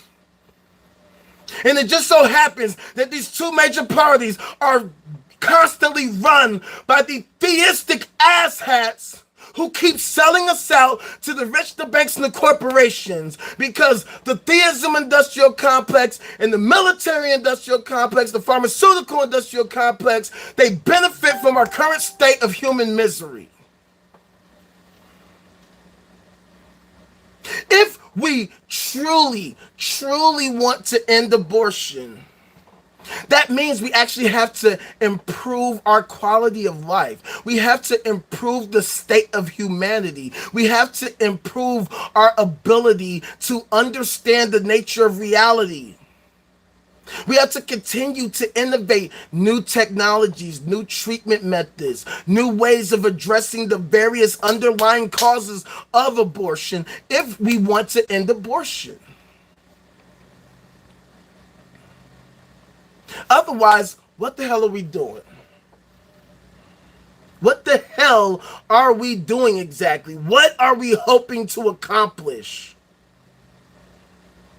If you want a specific goal, you have to determine whether or not your method is actually effective. And if it's not, hell yeah. Because see, we're on the same page. We're on the same plane. Because we're building the motherfucking goddamn Kardashev hive mind. We're on the same page. We see, you're here. Y'all who are here and have been here, first of all, I love y'all and I thank y'all for sticking with me and rocking with me through this crazy fucking journey, right? But you're here because you get it. You get that this shit is absurd and is crazy. And you get that we need to figure out something else, because the shit that has been purported to us and asserted to us and promoted to us and shoved down our throats, nah, shit don't work. It don't work. We have to figure out a new strategy, a new method. And y'all see what I see. That this sci-fi fantasy bullshit is ineffective. In fact, if anything, it's worsening the situation. It's helping to worsen the situation. And we can clearly see it's by design. Which is why it's so fucking hard for us to actually effectively mitigate these things. Because the powers that be who benefit from the status quo, who benefit from human misery, they want to do everything possible to ensure that it stays that way. They want to do everything possible to ensure that the bullshit continues to persist. That's why all these media companies, all these social media companies are private companies. They have their own interests for self-preservation and fucking constant, never-ending profits. And when you value profits over people, you get the type of society that we have now. Where people are in dire straits, where people are dealing with extreme poverty, homelessness, hunger, thirst, abuse, and they don't see any other solution other than getting an abortion to at least somewhat mitigate the issue. Exactly. So that is a huge part, Phil. What up, fam? You late as hell, but hey, better late than never. They hate the real world. They don't want to. Exactly. Exactly. That is a fantastic point. Thank you for coming through, fam. If you haven't hit that like button. Um, but yeah, that's exactly the point. That's exactly correct. And like Silk said, that's how they subvert the First Amendment. They definitely don't want to try. Because for them, they have ulterior motives. They have ulterior motives. Either they want to continue ensuring their quality of life, that they continue making their money, that they keep helping their donors or helping their fucking respective institutions, or these are people who are just simply ignorant, who subscribe to these ridiculous ideologies, and because they subscribe to these ideologies, they don't have to think too deeply about reality. They don't have to think too deeply about coming up with actual effective solutions. They can just say, no, if you just believe in the Lord, you don't have sex, then that solves the problem, that ends abortion. But the actual fact of the matter is that their belief system is helping to continually perpetuate this bullshit, helps to continually perpetuate human misery, which ensures that abortions will continue to happen.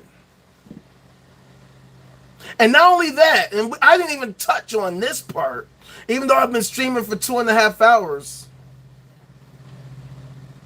Exactly. Exactly. And I talk about that shit all the time.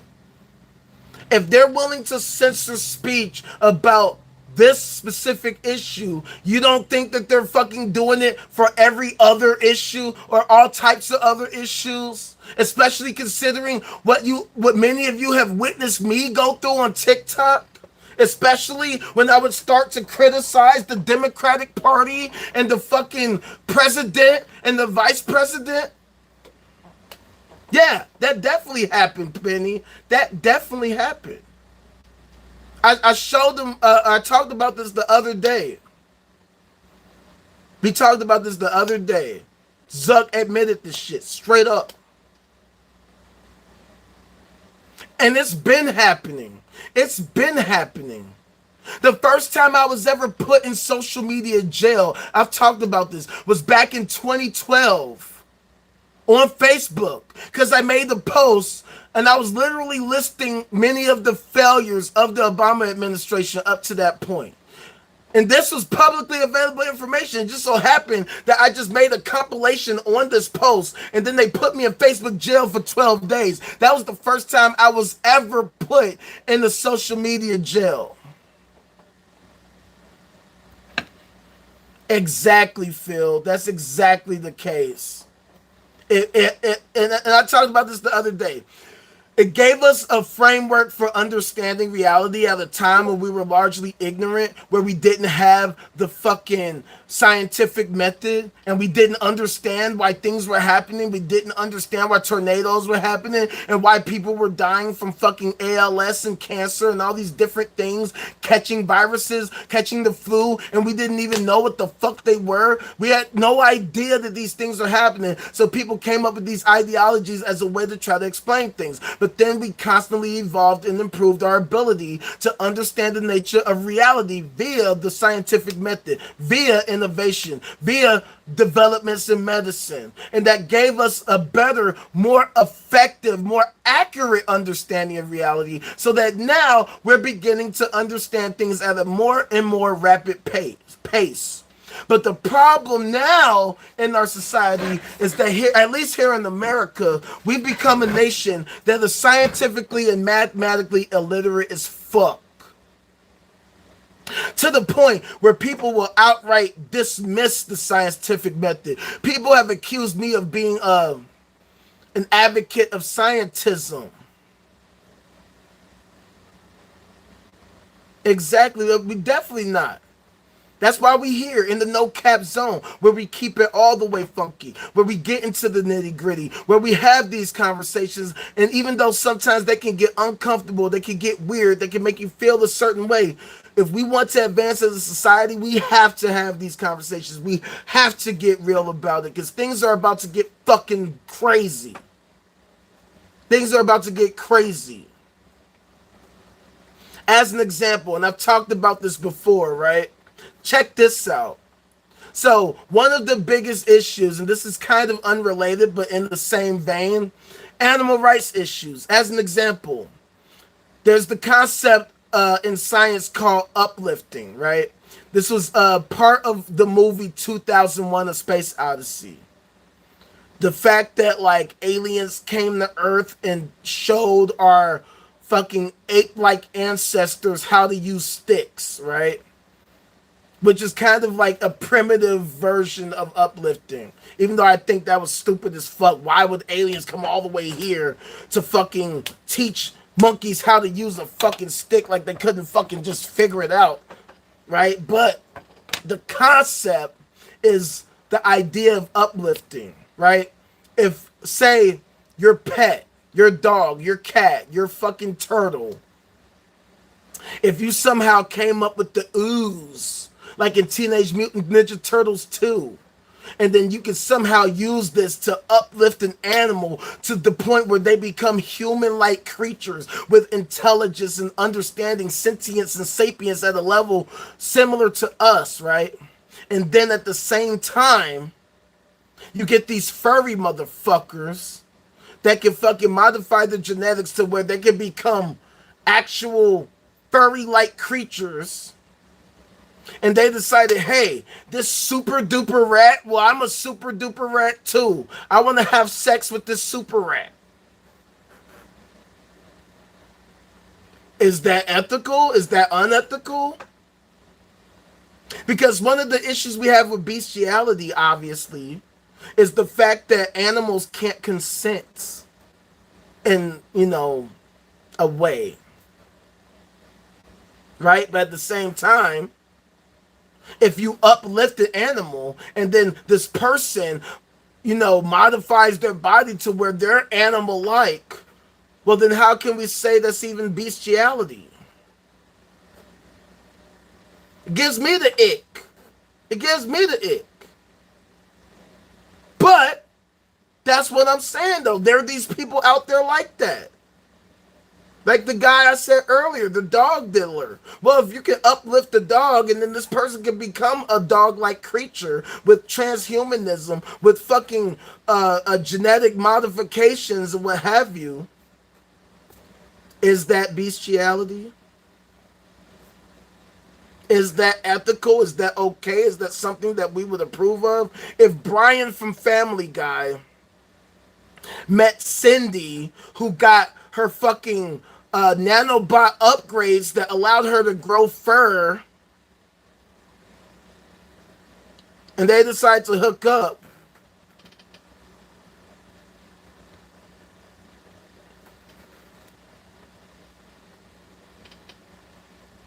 I mean, would that be a thing?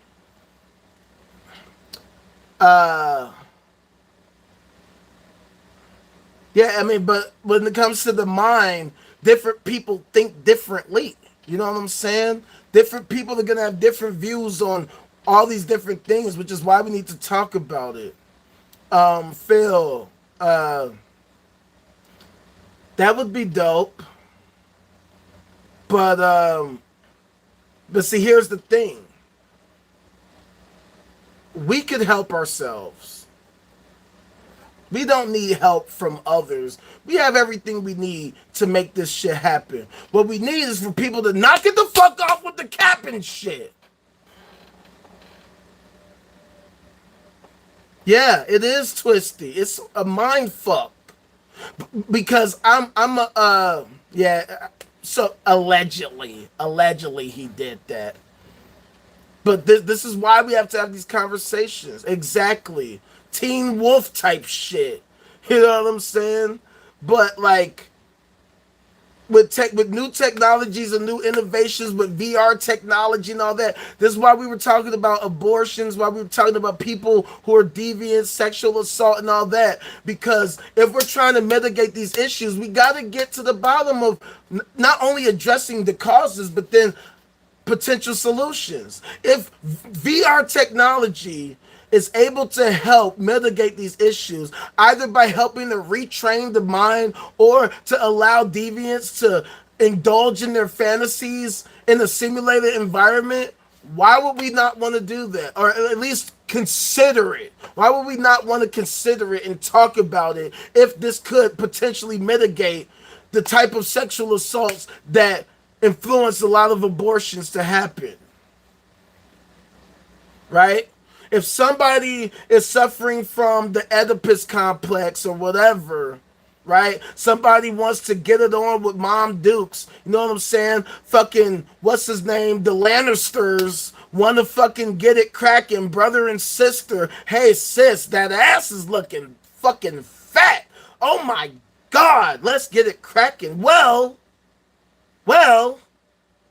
in real life, that's kind of fucked up, but if you could simulate it, or if you could create a sex robot of cis, I mean, would that be a viable alternative? Would that be worth considering? We have to talk about this shit because, like it or not, these technologies, these innovations are going to come out, period. We already have VR. We already have VR porn. We got to take this shit to our logical conclusion.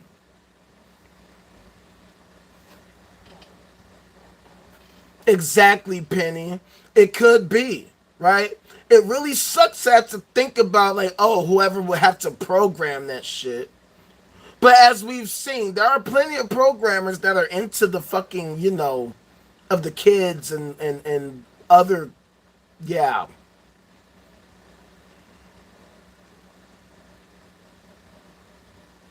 And that's another issue, Silk. That's definitely a huge issue, which is another potential solution to the Fermi paradox. The VR life. Yeah, exactly, Penny, exactly. Because if you could simulate, exactly, even though, yeah. Because if you could create, you know, I mean, or the Matrix, right? If you could create a reality that you feel is better than real, I should say, if you can simulate a reality that's better than real life, or that you enjoy better than real life, why wouldn't you want to, you know, live in that type of simulation? Right? If you could hook yourself up to a VR world and see, one of the things I've talked about before too is like, say, VR drugs or BCI drugs, or being able to like manipulate the brain in ways that allow you to have experiences that are better than what you could have had in real life. Exactly, Phil. It's exactly that. It's just next level porn, right? It's one thing to say, oh, I want to have sex with my cousin.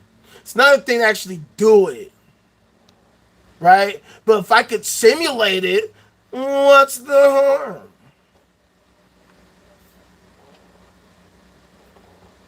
Hell yeah, you bet it is. At least for some of them, right? But like, by actually addressing these fucking topics, by getting into the nitty gritty, as uncomfortable as it may be, as much as it might make us cringe, as much as it might make us shudder, we have to talk about these things. Oh, hell yeah. Hell yeah. For sure. And that's another thing, Silk, because I personally feel that eventually we're probably going to merge with AI, particularly super AI, when that becomes a thing. Because I feel like it might be the only way to mitigate the fucking Skynet fucking, you know, scenario that pretty much will become like the Borg.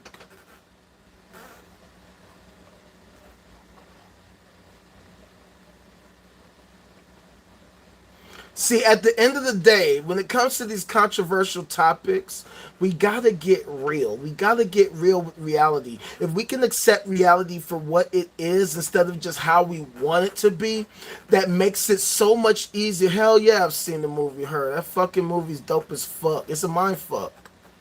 I like the ending too. Um, if you haven't seen it, definitely check that out. Yeah.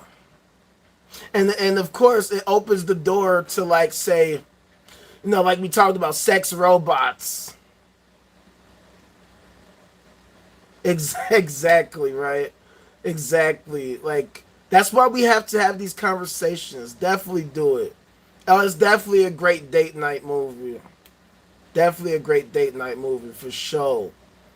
Because like the future's gonna get fucking weird. But they're talking about the motherfucking sex robots. Well, if you take them to their logical conclusion, like you can have an AI girlfriend. But then the question becomes, is that really what we want?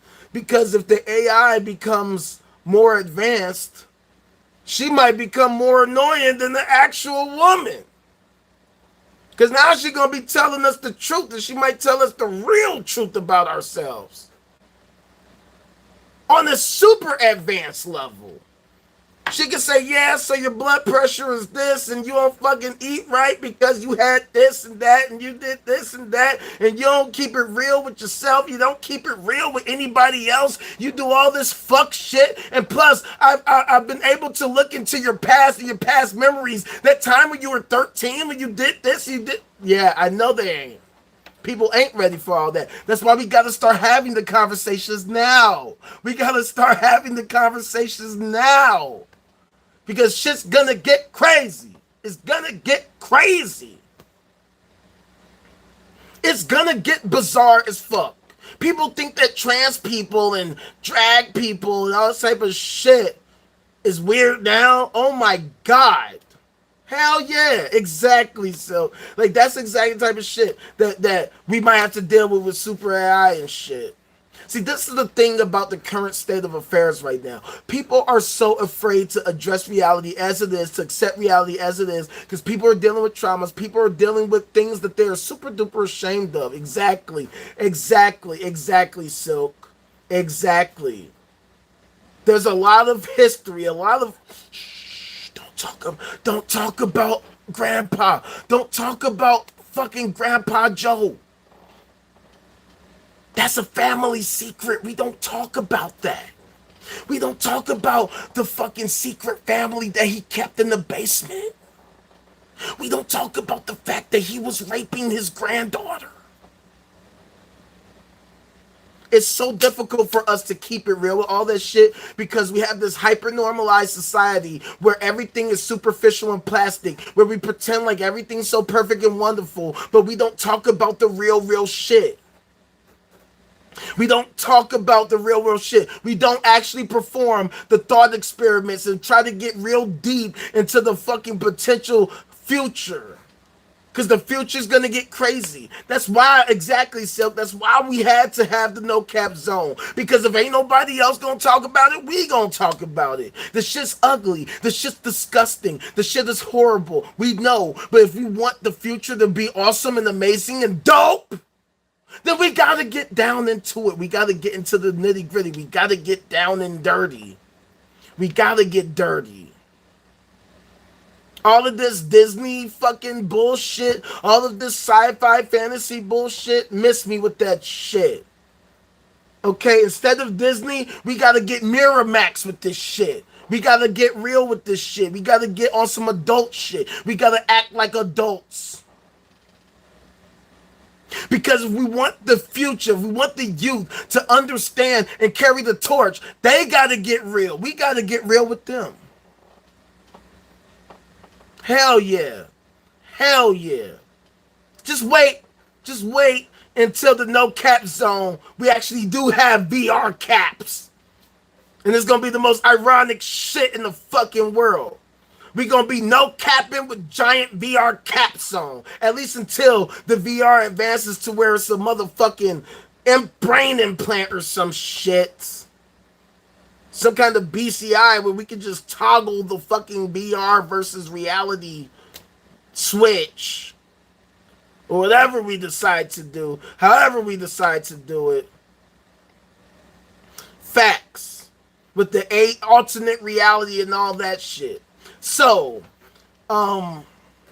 at the end of the day, if we want to mitigate abortion, if abortion, we have decided, is such a horrible, terrible thing, we got to get real about reality first. We got to take a step back and say, okay, what exactly is this reality that we inhabit? What the fuck are the cosmos? Is it a universe? Is it a simulation? Is it fucking quantum suicide or whatever the fuck? What is it? Then we got to figure out what is it that we as humans are trying to accomplish. Are we trying to improve? Are we trying to evolve? Are we trying to master the universe? Or are we just going to sit around bullshitting each other, blowing smoke up each other's asses, and then getting surprised when somebody gets unalived or somebody gets raped or somebody gets whatever?